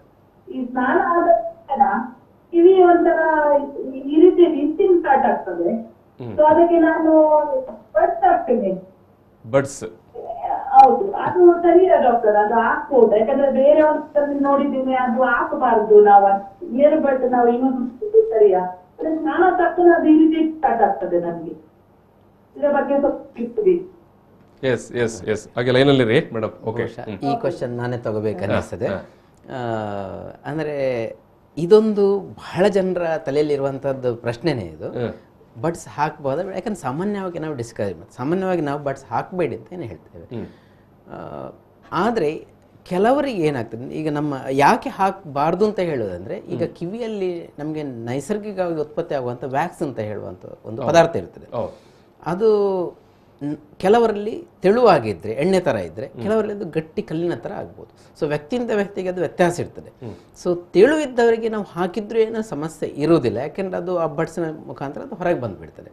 ಅದೇ ಯಾರಿಗೆ ವ್ಯಾಕ್ಸ್ ಗಟ್ಟಿ ಡ್ರೈ ವ್ಯಾಕ್ಸ್ ಇರ್ತದೋ ಅಂಥವರು ಅದನ್ನು ತೆಗಿಲಿಕ್ಕೆ ಅಂತೇಳಿ ಹೋದರೆ ಅದು ಏನು ಹೊರಗಡೆ ಅಗಲವಾದ ಜಾಗದಲ್ಲಿ ಏನಿರ್ತದೆ ಅದು ಒಳಗಡೆ ಸಣ್ಣ ಜಾಗದಲ್ಲಿ ಹೋಗಿ ಕೂತು ಕಂಪ್ಲೀಟ್ ಬ್ಲಾಕ್ ಆಗಿ ನೋವು ಶುರುವಾಗುವ ಸಾಧ್ಯತೆ ಇರ್ತದೆ. ಹಾಗಾಗಿ ನಾವು ಆದಷ್ಟು ಡಿಸ್ಕರೇಜ್ ಮಾಡೋದು ಆಗಬಾರ್ದು ಅಂತ ಹೇಳಿ ಅವಾಯ್ಡ್ ಮಾಡೋದು ಬಹಳ ಉತ್ತಮ. ಆದರೆ ಇನ್ನೊಂದು ಕೆಲವರಿಗೆ ಏನಾಗ್ತದೆ, ಆ ಬಡ್ಸನ್ನು ಹೊರಗಿನ ಭಾಗದಲ್ಲಿ ಮಾತ್ರ ಹಾಕಿದರೆ ಒಂದು ಸಮಾಧಾನ ಇರ್ತದೆ. ಅದು ಅಂಥ ಸಂದರ್ಭದಲ್ಲಿ ನಾವು ಬೇಡ ಅಂತ ನಾವು ಹೇಳೋದಿಲ್ಲ. ಆದರೆ ಅವರು ಒಂದು ಸರ್ತಿ ಕಿವಿಯ ತಜ್ಞರಿಗೆ ತೋರಿಸಿ ಬೇರೆ ಏನೋ ಸಮಸ್ಯೆ ಇಲ್ಲ ಅಂತ ಹೇಳಿ ಕನ್ಫರ್ಮ್ ಮಾಡ್ಕೊಂಡ್ರೆ ಬಹಳ ಒಳ್ಳೆಯದು. ಆ ರೀತಿಯಲ್ಲಿ ಕಿವಿಗೆಯಲ್ಲಿ ಅವರಿಗೆ ಸಣ್ಣ ಒಂದು ಡಿಸ್ಟರ್ಬೆನ್ಸ್ ಆಗುವ ಸಂದರ್ಭದಲ್ಲಿ ಕಿವಿಯ ತಜ್ಞರನ್ನು ಭೇಟಿ ಮಾಡಬೇಕು ಅಂತ. ಅದು ಒಂದು ಮೊದಲು ಈ ತರ ಅಂದ್ರೆ ಅವರು ಡೈಲಿ ಹೇಳ್ತಾರೆ, ಅಂದ್ರೆ ಸ್ನಾನ ಮಾಡಿ ಬಂದಕ್ಕೂ ಇಚ್ಚಿಂಗ್ ಬರ್ತಾ ಇದೆ ಅಂತ ಹೇಳಿ. ಬಹುಶಃ ನಾನು ಅವರ ಹಿಸ್ಟ್ರಿ ನೋಡ್ಕೊಂಡು ಈಗ ಹೇಳ್ಬೋದು, ಅಂದ್ರೆ ಸಣ್ಣ ಮಟ್ಟಿನ ತೆಳುವಾದ ವ್ಯಾಕ್ಸ್ ಇರ್ತದೆ ಅಂತ ಹೇಳಿ ತಿಳ್ಕೊಬಹುದು. ಸೊ ಆ ಥರದ ವ್ಯಾಕ್ಸ್ ಇದ್ರೆ ದೊಡ್ಡ ಸಮಸ್ಯೆ ಏನು ಇರೋದಿಲ್ಲ. ಅವರು ಬಡ್ಸ್ ಹಾಕಿ ಕ್ಲೀನ್ ಮಾಡಿದ್ರು ಏನು ಸಮಸ್ಯೆ ಬರಲಿಕ್ಕಿಲ್ಲ. ಅದೇ ಅದು ಗಟ್ಟಿಯಾಗಿ ವ್ಯಾಕ್ಸ್ ಏನಾದರೂ ಇದ್ದರೆ ಆ ಬಡ್ಸ್ ನಾನು ಹಾಕಿ ಅಂತ ಹೇಳಿದರೆ ನಾಳೆ ಅವರು ಕಂಪ್ಲೀಟ್ ಬ್ಲಾಕ್ ಆಗುವ ಸಾಧ್ಯತೆ ಇರ್ತದೆ. ಸೊ ಹಾಗಾಗಿ ಒಂದು ಸರ್ತಿ ಕಿವಿಯ ತಜ್ಞರನ್ನು ಭೇಟಿ ಮಾಡಿ ಅವರು ಅದನ್ನು ಚೆಕ್ ಮಾಡಿಸಿದರೆ ಏನು ಸಮಸ್ಯೆ ಇಲ್ಲ ಅಂತ ಹೇಳಿ ಒಂದು ಕನ್ಫರ್ಮ್ ಮಾಡಿಬಿಟ್ರೆ ಬಹುಶಃ ನಮಗೆ ಮುಂದೆ ಅವರಿಗೆ ನಾವು ಸಲಹೆ ಕೊಡಲಿಕ್ಕೆ ಸುಲಭ ಆಗ್ತದೆ. ಆ ಥರ ಏನೂ ಸಮಸ್ಯೆ ಇಲ್ಲ, ವ್ಯಾಕ್ಸ್ ಗಟ್ಟಿಯಾಗಿ ಇಲ್ಲ, ಬರೀ ತೆಳುವಾದ ವ್ಯಾಕ್ಸ್ ಎಣ್ಣೆ ಪದಾರ್ಥ ಥರ ಮಾತ್ರ ಇದೆ ಅಂತ ಹೇಳಿ ಆದರೆ ದಿನ ಹೊರಭಾಗದಲ್ಲಿ ಕ್ಲೀನ್ ಮಾಡೋದೇನು ತಪ್ಪಲ್ಲ. Yes madam, thank you. Thank you. Yes, ಇದೊಂದು ಸಾಮಾನ್ಯವಾಗಿ ಎಲ್ಲರಲ್ಲೂ ಕಾಡುವ ಅಥವಾ ಎಲ್ಲರೂ ಏನು ಕೇಳುವಂಥ ಪ್ರಶ್ನೆ ಇದು. ಕಿವಿಗೆ ನಾವು ಬಡ್ಸ್ ಹಾಕ್ಬಹುದಾ ಅಂತ. ಈಗ ಡಾಕ್ಟ್ರೆ, ಮಕ್ಕಳಿಗೆ ಸಾಮಾನ್ಯವಾಗಿ ಪೋಷಕರೇ, ತಂದೆ ತಾಯಿಯೇ ಬಡ್ಸ್ ಹಾಕುವಂಥದ್ದೆಲ್ಲ ಇರುತ್ತೆ. ಮಕ್ಕಳ ಕಿವಿಗೆ ಹಾಕ್ಬೋದಾ? ಎಗೇನ್ ನಮಗೆ ಎಲ್ಲಿ ತನಕ ಕಾಣ್ತದೆ, ಅಂದರೆ ಒಳಗಡೆ ಎಲ್ಲಿಯಾದರೂ ಕಪ್ಪು ಪದಾರ್ಥ ಅಥವಾ ಕಂದು ಪದಾರ್ಥ ಇದೆ ಅಂತ ಹೇಳಿ ಆದರೆ ಹಾಕಬಾರ್ದು. ಅದನ್ನು ನಾವು ತಜ್ಞರಿಂದ ತೆಗೆಸುವುದೇ ಒಳ್ಳೆಯದು. ಯಾಕೆಂದರೆ ಅದು ತೆಗಿಲಿಕ್ಕೆ ಹೋಗಿ ನಾವು ಅದನ್ನು ಉಪದ್ರ ಮಾಡುವ ಸಾಧ್ಯತೆ ಜಾಸ್ತಿ, ಅದನ್ನು ಒಳಗಡೆ ದೂಡುವ ಸಾಧ್ಯತೆಯೇ ಜಾಸ್ತಿ. ಆದರೆ ಏನೂ ಸಮಸ್ಯೆ ಇಲ್ಲ, ಬರೀ ಹೊರಗಡೆ ಬರೀ ಎಲ್ಲ ಕ್ಲಿಯರಾಗಿ ಕಾಣ್ತಾ ಇದೆ ಅಂತ ಹೇಳಿದ್ರೆ ಹೊರಭಾಗವನ್ನು ಕ್ಲೀನ್ ಮಾಡಿದ್ರೆ ತಪ್ಪಲ್ಲ. ಯಾಕೆಂದರೆ ಸಾಮಾನ್ಯವಾಗಿ ನಮ್ಮ ಈ ವ್ಯಾಕ್ಸ್ ಹೇಳುವಂಥದ್ದು ಎಲ್ರಿಗೂ ಇರುವಂಥ ಒಂದು ನಮಗೆ ಬೆವರಿದ ಹಾಗೆ ವ್ಯಾಕ್ಸ್ ಸಹಜವಾದ ಪ್ರಕ್ರಿಯೆ. ಅದೊಂದು ರೋಗ ಅಲ್ಲ. ಅದು ಒಳಗಡೆ ಏನು ಉತ್ಪತ್ತಿ ಆಗ್ತದೆ ತಾನಾಗಿ ಹೊರಗಡೆ ಬಂದು ಬೀಳ್ತದೆ. ಹಾಗಾಗಿ ಹೊರಗಡೆ ಬಂದು ಕೆಲವು ಸತಿ ಏನೋ ಹೊರಗಡೆ ಕೂತಿದೆ ಅಂತ ಹೇಳಿ ಸಂದರ್ಭದಲ್ಲಿ ಅದನ್ನು ಕ್ಲೀನ್ ಮಾಡಿದರೆ ಅದೇನೋ ತೊಂದರೆ ಇಲ್ಲ. ಆದರೆ ನಾವು ಏನೋ ಇದೆ ಅಂತ ಹೇಳಿ ನಾವು ಅದನ್ನು ತೆಗೆಯುವ ಒಳಗಡೆ ಕಾಣದ ಜಾಗದಲ್ಲಿ ಹಾಕಿದರೆ ಎರಡು ಸಾಧ್ಯತೆ ಇದೆ. ಒಂದು, ಅಲ್ಲಿಂದ ಚರ್ಮಕ್ಕೆ ಹಾನಿ ಆಗುವಂಥದ್ದು. ಎರಡನೇದು, ಹೊರಗಡೆ ಇರುವಂಥ ವ್ಯಾಕ್ಸಿನ್ ನಾವು ಒಳಗಡೆ ದೂಡಿ ಬ್ಲಾಕ್ ಮಾಡುವಂಥದ್ದು. ಕಿವಿ ತಮಟೆಗೂ ಪೆಟ್ಟಾಗುವ ಸಾಧ್ಯತೆಯೂ ಇರ್ತದೆ. ಯಾಕೆಂದರೆ ನನಗೆ ಒಂದು ಸಂದರ್ಭ ನೆನಪಿದೆ, ಒಂದು ಮಗು ಕ್ಲೀನ್ ಮಾಡಲಿಕ್ಕೆ ಅಂತ ಹೇಳಿದ ಮಗು ಹೀಗೆ ಮಾಡಿತಾನೆ. ಹಾಗಾಗಿ ಅದು ಸೀದಾ ಬಡ್ಸ್ ಒಳಗಡೆ ಹೋಗಿ ಕಿವಿ ತಮಟೆಗೆ ತಾಗಿಕೊಂಡಿತ್ತು. ಅದು ಅಂಥ ಸಂದರ್ಭ ಎದುರಾಗೋದಕ್ಕೆ ಜಾಗ್ರತೆ ವಹಿಸೋದು ಉತ್ತಮ. ಕಿವಿ ತಮಟೆಗೆ ತಾಗಿದರೆ ಏನಾಗುತ್ತೆ? ಸಾಮಾನ್ಯವಾಗಿ ನಮಗೆ ಫ್ರೆಶ್ ಉಂಡು ಅಂತ ಏನು ಹೇಳ್ತೇವೆ. ಕಿವಿ ತಮಟೆಗೆ ಏನಾದರೂ ಶಾರ್ಪ್ ವಸ್ತುವಿಂದ, ಈಗ ಬಡ್ಸ್ ಇರ್ಬೋದು, ಹೋಗಿ ಸೀದಾ ಹೋಗಿ ತಾಗಿತು, ತೂತಾಯಿತು, 95% ಆ ಥರ ಇದು ತಾನಾಗಿ ಏನೂ ಟ್ರೀಟ್ಮೆಂಟ್ ತಗೊಳ್ಳದೆ ಗುಣ ಆಗ್ತದೆ. ಆದರೆ ಕೆಲವು ಸತಿ ಜೋರಾಗಿ ಬಿದ್ದರೆ ಅದರ ಎಡ್ಜಸ್, ಮಾರ್ಜಿನ್ಸ್ ಸ್ವಲ್ಪ ಬೇರೆ ಕಡೆ ಹೋಗ್ಬೋದು. ಅದನ್ನು ನಾವು ಒಂದೇ ಸಮಾನವಾಗಿ ಜೋಡಿಸ್ತೇವೆ. ಅದಕ್ಕೆ ನಾವು ಸಣ್ಣ ಮಕ್ಕಳು ಅಂತ ಹೇಳಿದರೆ ಸ್ವಲ್ಪ ಪ್ರಜ್ಞೆ ತಪ್ಪಿಸಿ ಮಾಡಬೇಕಾಗತ್ತೆ. ದೊಡ್ಡವರು ಅಂತ ಹೇಳಿದರೆ ನಾವು ಹಾಗೇನೂ ಕೂತ್ಕೊಳಿಸಬಹುದು. ಇಲ್ಲ ಬರೀ ತೂತಾಗಿದೆ ಅಂತ ಹೇಳಿದರೆ ಹಾಗೇ ಬಿಟ್ಬಿಡಬೇಕು. ಅದಕ್ಕೆ ಏನು ಡ್ರಾಪ್ಸ್ ಹಾಕಬಾರ್ದು, ನೀರು ಹೋಗದಾಗೆ ನೋಡ್ಕೋಬೇಕು. ಮತ್ತು ನಿಯಮಿತ ಕಾಲಾವಧಿಯಲ್ಲಿ ತಪಾಸಣೆ ಮಾಡ್ತಾ ಇರಬೇಕು. ಯಾಕೆಂದರೆ ಅದು ಹೀಲ್ ಆಗಿದೆ, ಅದು ಗುಣ ಆಗಿದೆ ಅಂತೇಳಿ ಕನ್ಫರ್ಮ್ ಆಗುವ ತನಕ ನಾವು ಅದನ್ನು ಜಾಗ್ರತೆ ಮಾಡಬೇಕಾಗುತ್ತೆ. ಎಸ್, ಈಗ ಮೇಡಮ್, ಈ ಕಿವಿಯ ಕೇಳುವ ಏನು ಆಲಿಸುವ ಸಮಸ್ಯೆ ಅದು ಯಾವ್ಯಾವ ರೀತಿಯದ್ದು, ಅಥವಾ ಯಾವ್ಯಾವ ಸ್ಟೇಜಿಂದ ಅದು ಆರಂಭ ಆಗುತ್ತೆ, ಅಥವಾ ಅದರಲ್ಲಿರೋ ಬೇರೆ ಬೇರೆ ಸ್ಟೇಜ್ಗಳು ಏನು? ಈ ಕಿವಿ ಸಮಸ್ಯೆ ಎನ್ನುವುದು ಈ ಕಿವಿಯಲ್ಲಿ 3 ಭಾಗ ಹೇಗಿದೆ, ನಮ್ದು ಹೊರಗಿನ ಭಾಗ, ಒಳಗಿನ ಭಾಗ ಅಥವಾ ಮಧ್ಯ ಕಿವಿ ಅಂತ ಹೇಳ್ತೇವೆ. ಈ 3 ಭಾಗಗಳಲ್ಲಿ ಬೇರೆ ಬೇರೆಯಾಗಿ ರೀತಿಯಾಗಿ ಕಾಣಬಹುದು. ಈಗ ಹೊರಗಿನ ಕಿವಿ ಭಾಗಕ್ಕೆ ಅಂತ ಹೇಳಿದ್ರೆ ತಮಟೆ ತೂತಾಗುವುದು, ಆ ಥರ. ಮಧ್ಯ ಕಿವಿ ಭಾಗ ಅಂದರೆ ಅಲ್ಲಿ ಕಿವಿ ಒಳಗಡೆ ಇನ್ಫೆಕ್ಷನ್ ಆಗುವುದು. ಒಳಗಿನ ಭಾಗ ಅಂದರೆ ನರದ ತೊಂದರೆ. ಹಾಗೆ ನಾವು ಇದನ್ನು ಕಂಡಕ್ಟಿವ್ ಹೇಳ್ತೇವೆ, ಸೆನ್ಸರಿ ನ್ಯೂರಲ್ ಹೇಳ್ತೇವೆ, ಮಿಕ್ಸ್ಡ್ ಲಾಸ್ ಅಂತಾನು ಹೇಳ್ತೇವೆ. ಸೊ ಇದು ಬೇರೆ ಬೇರೆ ರೀತಿಯಲ್ಲಿ, ಕೆಲವರಿಗೆ ಇದು ತುಂಬಾ ಕಡಿಮೆ ಇರ್ಬೋದು, ಮೈಲ್ಡ್ ಅಂತ ಹೇಳ್ತೇವೆ ಪ್ರಾಬ್ಲಮ್. ಕೆಲವರಿಗೆ ಇದು ಸ್ವಲ್ಪ ಸಿವಿಯರ್ ಆಗಿರುತ್ತೆ. ಕೆಲವರಿಗೆ ಏನೂ ಕೇಳದೆ, ಹುಟ್ಟಿದ ಮಗುವಿಗೆ ಏನು ಕೇಳದೆ ಇರುವಾಗ ನಾವು ಅದನ್ನು ಪ್ರೊಫೌಂಡ್ ಅಂತ ಹೇಳ್ತೇವೆ, ಅದು ನರ ವೀಕ್ ಆಗಿರ್ಬೋದು. ಸೊ ಹಾಗೆ ಬೇರೆ ಬೇರೆ ರೀತಿಯಲ್ಲಿ ಈ ಕಾಯಿಲೆಗಳು. ನಾನು ಬರ್ತೇನೆ. ಇನ್ನು ನಮಗೆ ಉಡುಪಿಯಿಂದ ಶಂಕರ್ ಅವರು ಸಂಪರ್ಕದಲ್ಲಿದ್ದಾರೆ. ನಮಸ್ತೆ. ಎಸ್, ಡಾಕ್ಟರ್ ಇದ್ದಾರೆ, ಮಾತಾಡಿ. ನಮಸ್ತೆ ಶಂಕರ್ ಅವರು, ಹೇಳಿ. ಸ್ವಲ್ಪ ಜೋರಾಗಿ ಮಾತಾಡಿ ಶಂಕರ್. ನಾವು ಡಾಕ್ಟರ್ ಟೆಸ್ಟ್ ಮಾಡಿದ್ದೇನೆ. ಓಕೆ. ಅದು ಒಂದು ಕಿವಿಯಲ್ಲಿ ಸ್ವಲ್ಪ ತೂತು ದೊಡ್ಡದುಂಟು, ಇನ್ನೊಂದು ಕಿವಿಯಲ್ಲಿ ಸ್ವಲ್ಪ ಸಣ್ಣ ತೂತು ಉಂಟು. ಅದು ಕಿವಿ ಹೇಳ್ತದೆ, ಸ್ವಲ್ಪ ಸ್ವಲ್ಪ ಗಟ್ಟಿ ಮಾತಾಡಿದ್ರೆ ಕೇಳ್ತದೆ, ತೊಂದರೆ ಇಲ್ಲ. ಮುಂಚೆ ಕಿವಿ ಸ್ವಲ್ಪ ಸೋರ್ತಾ ಇತ್ತು, ಈಗ ಮೆಡಿಸಿನ್ ಕೊಟ್ಟಿದ್ದಾರೆ ಡ್ರಾಪು, ಆಮೇಲೆ ಕಿವಿ ಸೋರ್ದು ಕಮ್ಮಿ ಆಗಿದೆ. ಈಗ ಮುಂದೆ ಏನ್ ಮಾಡ್ಬೇಕು? ನಿಮ್ಮ ವಯಸ್ಸೆಷ್ಟು ನಿಮ್ಮದು? ನಮ್ದು 75. Okay, yes. ಹಾಗೆ ಲೈನಲ್ಲಿ ರೀ, ಡಾಕ್ಟರ್ ಮಾತಾಡ್ತಾರೆ. ಬಹುಶಃ ಇದು ಪ್ರಶ್ನೆ ನಾನೇ ತಗೋಬೇಕಾಗುತ್ತೆ. ಇವರಿಗೆ 75 ಯಂಗ್ ಏಜ್ ಅಂತಲೇ ಹೇಳ್ಬೋದು. ಹೌದೌದು, ಎಂಗೇಜ್. ಈಗ ನಾವು 75 ಎಂಗೇಜ್ ಅಂತಲೇ ಹೇಳೋದು. ನೀವು ಇನ್ನೂ ಕೂಡ ಯುವಕರಿದ್ದೀರಿ ಅಂತ ಹೇಳ್ತಾ ಇದ್ದಾರೆ. ಖಂಡಿತ ಖಂಡಿತ. ಯಾಕಂದ್ರೆ ಅವರು ನೀವು ಇನ್ನೂ ಕೂಡ ಯಂಗ್ ಯುವಕರಿದ್ದೀರಿ. ನಾನೇ ಹೇಳೋದು, ಯಾಕಂದ್ರೆ ಇವತ್ತು ನೀವು ಪ್ರಶ್ನೆ ಕೇಳಿದ್ದೀರಂದ್ರೆ ನೀವು ಯುವಕರು. ಇವತ್ತು ಪ್ರಶ್ನೆ ಕೇಳಿದಿರಂದ್ರೆ ನೀವು ಖಂಡಿತವಾಗಿ ಯುವಕರಂತಲೇ ನಾನು ಹೇಳ್ತೇನೆ. ಇದರಲ್ಲಿ ಅವರು 2 ಸಮಸ್ಯೆ ಪ್ರಾಬ್ಲಮ್ ಹೇಳಿದೆ. ಒಂದು ಕಿವಿ ಸೋರೋದು, ಮತ್ತೆ ಕಡಿಮೆ ಕೇಳುವಂಥದ್ದು. ಅವರು ಹೇಳುವ ರೀತಿಯಲ್ಲಿ ಏನು ಹೇಳ್ತಾ ಇದ್ದಾರೆ, ಜೋರಾಗಿ ಮಾತಾಡಿದರೆ ಕೇಳ್ತದೆ. ಬಹುಶಃ ನಾನೊಂದು ಸ್ವಲ್ಪ ಮುಂಚೆ ಒಂದು ಹೇಳಿದೆ ನಿಮಗೆ, ಆ ಡಿಸ್ಕ್ರಿಮಿನೇಷನ್ ಅಂತ ಹೇಳಿ, ಅಂದರೆ ನರದ ಸಮಸ್ಯೆಯಿಂದಾಗಿ ಏನೋ ಸಮಸ್ಯೆ ಇರ್ತದೆ, ಅದು ಜೋರಾಗಿ ಹೇಳಿದ್ರೂ ಅರ್ಥವಾಗದಿರುವ ಸಾಧ್ಯತೆ ಇರ್ತದೆ. ಬಹುಶಃ ನನಗೆ ಅನಿಸ್ತದೆ, ನಾನು ಯಂಗ್ ಏಜ್ ಹೇಳಿದ್ದಕ್ಕೆ ಒಂದು ಕಾರಣ ಇದೆ. ಯಾಕೆಂದರೆ ಅವರಿಗೆ ಇರುವಂಥ ಏನು ಸಮಸ್ಯೆ ಅದು ಪೂರ್ಣವಾಗಿ ಕಿವಿಯ ತಮಟೆಗೆ ಸಂಬಂಧಪಟ್ಟದ್ದು ಇರಬಹುದು ಅಂತ ಹೇಳಿದ್ದೇನೆ ಸರ್. ಯಾಕಂದ್ರೆ ಅವ್ರು ಹೇಳುವ ರೀತಿ ನನಗೆ ಜೋರಾಗಿ ಮಾತಾಡಿದರೆ ಸರಿಯಾಗಿ ಕೇಳ್ತದೆ. ಸೊ ದಟ್ ಮೀನ್ಸ್ ನರದ ವೀಕ್ನೆಸ್ ಆಗಿರುವ ಸಾಧ್ಯತೆ ಕಡಿಮೆ. ಸೊ ಹಾಗಾಗಿ ಅವರಿಗೆ ಇನ್ನೂ ಜಾಸ್ತಿ ವಯಸ್ಸಾಗಲಿಲ್ಲ. ಇನ್ನು ಸೋರ್ತಾ ಇರುವಂಥದ್ದು, ಈಗ ಕಿವಿ ತಮಟೆಯಲ್ಲಿ ತೂತು ಇತ್ತಂದ್ರೆ ನಮ್ಮ ಮನೆ ಬಾಗಿಲನ್ನು ಓಪನ್ ಇಟ್ಟರೆ ಯಾವ ಕಳ್ಳವನ್ನು ತಗೊಂಡು ಹೋಗ್ತಾನೆ ಅಂತ ಹೇಳಿಕ್ಕೆ ಬರೋದಿಲ್ಲ. ಹಾಗಾಗಿ ಆ ತೂತು ಇರುವಂಥದ್ದು ಯಾವತ್ತಿಗೂ ಒಂದಲ್ಲ ಒಂದು ರೀತಿಯ ಸಮಸ್ಯೆ ಉಂಟು ಮಾಡಬಹುದು. ಅಹಮದ್ ನಗರದಲ್ಲಿ ಶನಿಸಿಂಗ್ನಾಪುರದಲ್ಲಿ ಎಲ್ಲರ ಮನೆ ಬಾಗಿಲು ಓಪನ್ ಇದೆ, ಆದರೂ ಅಲ್ಲಿ ಕಳ್ಳತನ ಆಗೋದಿಲ್ಲ. ಹಾಗಾಗಿ ಕೆಲವರಿಗೆ ಕಿವಿ ತಮಟೆ ಓಪನ್ ಇದ್ರೂ ವರ್ಷಾನುಗಟ್ಟಲೆ ಆಗಿ ಏನು ಸಮಸ್ಯೆ ಇಲ್ಲದೇನೆ ಇರಬಹುದು.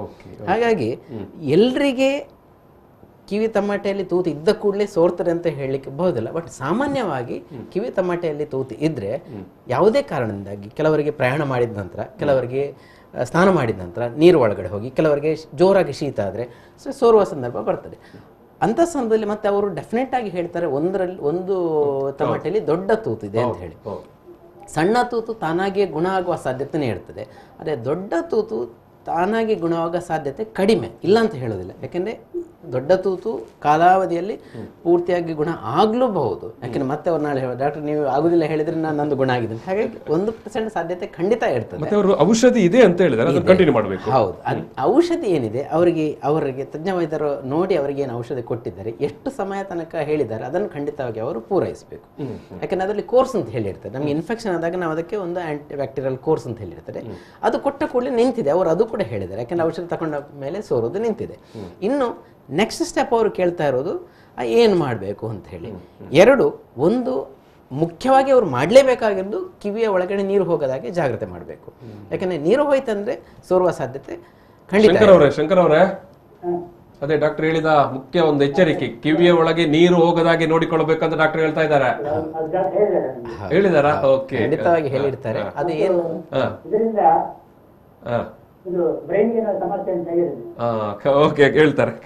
ಬ್ರೈನ್ ಇದ್ದು, ಅದೇ ಬ್ರೈನ್ ಇದ್ದು ಬಹುಶಃ ಅವರು ಯಾವ ಅರ್ಥದಲ್ಲಿ ಕೇಳಿದ್ರು ಅಂತ ಹೇಳಿ ಬರೋದಿಲ್ಲ. ಒಂದು ಕಿವಿಯ ನರ ವೀಕ್ನೆಸ್ ಬರುವಂಥದ್ದು, ಇದು ಏಜ್ ರಿಲೇಟೆಡ್ ಒಂದು, ಅಂದರೆ ವಯೋಸಹಜವಾಗಿ ಬರುವಂಥದ್ದು ಒಂದು ಅಂತ ಹೇಳಿ. ಆದರೆ ಈ ಕಿವಿಯ ಇನ್ಫೆಕ್ಷನ್ ಇರುವವರಿಗೆ ಆ ಸಾಧ್ಯತೆ ಇನ್ನೂ ಸ್ವಲ್ಪ ಜಾಸ್ತಿ.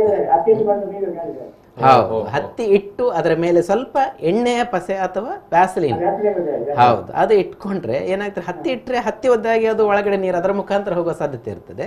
ಅದರ ಬದಲಿಗೆ ಅದರ ಮೇಲೆ ಒಂದು ಸ್ವಲ್ಪ ವ್ಯಾಸಲಿನ್ ಏನಾದರೂ ಹಚ್ಚಿದ್ರೆ ನೀರು ಒಳಗಡೆ ಹೋಗೋದಿಲ್ಲ. ಇದು ಪ್ರಿವೆನ್ಷನ್. ಇನ್ನು ಎರಡನೇದ್ದು, ನಿಮಗೆ ಕೇಳುವುದು ಇಂಪ್ರೂವ್ ಸೀದಾ ಮಾಡಲಿಕ್ಕೆ ಒಂದು ಆಪ್ಷನ್, ಆ ಕಿವಿಯ ತಮಟೆಯಲ್ಲಿ ಏನು ತೂತಿದೆ ಅದರ ಸರ್ಜರಿ ಮಾಡಿ, ಆಪರೇಷನ್ ಮಾಡಿ ಅದನ್ನು ಮುಚ್ಚುವಂಥದ್ದು. ಇದು ಮುಚ್ಚಿದ್ರೆ ನಿಮಗೆ 2 ಬೆನಿಫಿಟ್ ಇದೆ, 2 ಉಪಯೋಗ ಇದೆ. ಒಂದು, ಕೇಳೋದು ಒಳ್ಳೆಯದಾಗ್ತದೆ, ಇಂಪ್ರೂವ್ ಆಗ್ತದೆ. ಎರಡನೇದ್ದು, ಈ ದಿನ ಹತ್ತಿ ಇಟ್ಟು ಸ್ನಾನ ಮಾಡೋ ಅವಶ್ಯಕತೆ ಬರುವುದಿಲ್ಲ. ಯಾಕೆಂದರೆ ಒಮ್ಮೆ ಅದು ಮುಚ್ಚಿ ಆಯಿತು ಅಂತ ಹೇಳಿದರೆ ಮತ್ತೆ ಅದು ಇನ್ನೂ ನೀವು ಖಂಡಿತವಾಗಿ ಇಲ್ಲ ನಾನು 100% ಜಾಗ್ರತೆ ಮಾಡ್ತೇನೆ, ನನಗೇನು ತೊಂದರೆ ಇಲ್ಲ ಅಂತ ಹೇಳಿ ಆದರೆ ಹಾಗೆ ನೋಡಿದ್ರು ಏನು ಸಮಸ್ಯೆ ಏನಲ್ಲ. ಮತ್ತು ಮೆದುಳಿಗೆ ಬರುವಂಥ ಸಾಧ್ಯತೆ ಇನ್ನೊಂದು ಅರ್ಥದಲ್ಲಿ ಹೇಳಬೇಕಂದ್ರೆ, ಈಗ ಕೆಲವೊಂದು ರೀತಿಯ ಕಿವಿ ಸೋರುವ ಸಮಸ್ಯೆ ಇರ್ತದೆ. ಅಂದರೆ ಇದರಲ್ಲಿ ಬರೀ ತೂತು ಇರೋದಿಲ್ಲ, ಆ ತೂತಿನ ಒಳಗಡೆ ಚರ್ಮದ ಪದರ ಇರುವಂಥ ಒಂದು ಪದಾರ್ಥ ಕೊಲೆಸ್ಟ್ರೇಟಮ್ ಅಂತೇಳಿ ಸೇರಿಕೊಂಡು ಅದು ಎಲುಬನ್ನು ಕೊರಿಲಿಕ್ಕೆ ಶುರು ಮಾಡ್ತದೆ. ಆ ಕೊರಿತಾ ಅದಕ್ಕೆ ಒಂದು ಲಿಮಿಟ್ ಇರೋದಿಲ್ಲ, ಅದು ಎಲ್ಲಿ ಬೇಕಾದ್ರೂ ಕೊರಿತಾ ಹೋಗ್ಬೋದು. ಅದು ಕಿವಿಯ ಸಣ್ಣ ಎಲುಬುಗಳನ್ನು ಕೊರಿಬೋದು, ಕಿವಿಯ ಎದುರು ಭಾಗವನ್ನು ಕೊರಿಬೋದು, ಮೇಲ್ಭಾಗ ಕೊರಿತಾ ಹೋದಾಗೆ ಮತ್ತೆ ಸೀದಾ ಬ್ರೈನ್. ಸೊ ಆ ಥರ ಬ್ರೈನ್ ಡ್ಯಾಮೇಜ್ ಇರುವಂಥ ಒಂದು ರೀತಿಯ ಸಮಸ್ಯೆ ಇರ್ತದೆ. ಬಟ್ ಅದು ಈಗ ನಾನು ಬರೀ ಅವರ ಸಮಸ್ಯೆಯನ್ನು ಫೋನಲ್ಲಿ ಕೇಳ್ಕೊಂಡು ಹೇಳುವಂಥದ್ದು ಭಾರಿ ಕಷ್ಟ. ಅದನ್ನು ನೋಡಿದ್ರಷ್ಟೇ ಹೇಳ್ಬೋದು ಸಾಧ್ಯತೆ ಇದೆಯಾ ಇಲ್ವಾ ಅಂತ ಹೇಳಿ. ಹೇಳಿ ಸರ್. ಹಾಂ ಹೇಳಿ ಸರ್.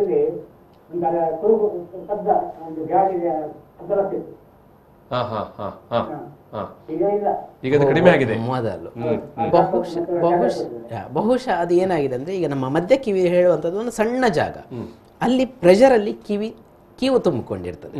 ಸೊ ಹೊರಗಡೆ ತೂತಿನ ಮುಖಾಂತರ ಅದು ಬರಲಿಕ್ಕೆ ಪ್ರಯತ್ನ ಮಾಡ್ತಾ ಇರ್ತದೆ.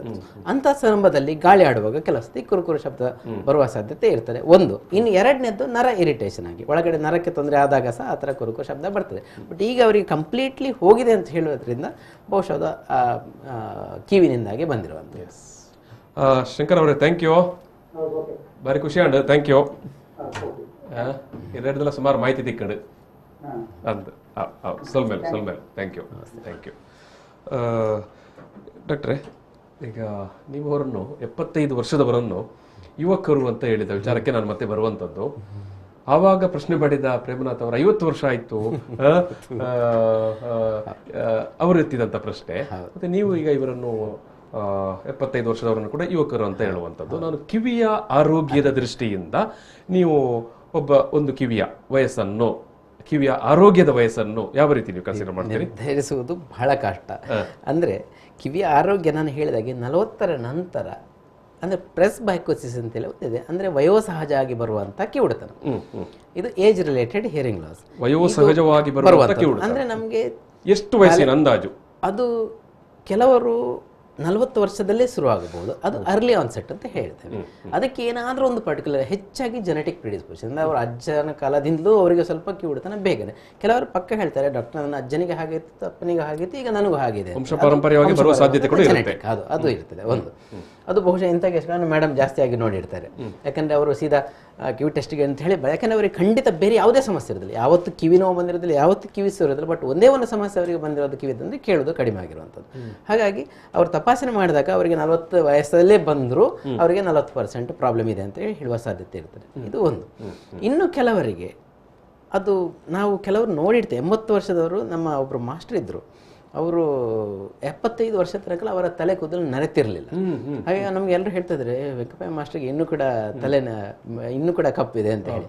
ಹಾಗಾಗಿ ಕೆಲವರಿಗೆ ಕಿವಿ 80 ವರ್ಷ ತನಕ ಅದು ಸರಿಯಾಗಿಯೇ ಇರುತ್ತದೆ. ಅದು ಅಗೈನ್ ಬಹುಶಃ ಅವರಿಗೆ ಯಾವುದೇ ಜೆನೆಟಿಕ್ ಪ್ರಿಡಿಸ್ಪೋಷನ್ ಇಲ್ಲ, ಮತ್ತೆ ಅವರು ಆ ಕಿವಿಗೆ ಹಾನಿ ಆಗುವಂಥ ಯಾವುದೇ ಸಂದರ್ಭಗಳನ್ನು ಅವರು ಎದುರಿಸಿಲ್ಲ. ಅಂಥವರಿಗೆ ಕಿವಿಯ ಆರೋಗ್ಯ 100 ವರ್ಷ ತನಕ ಏನಾಗದೇ ಇರಬಹುದು.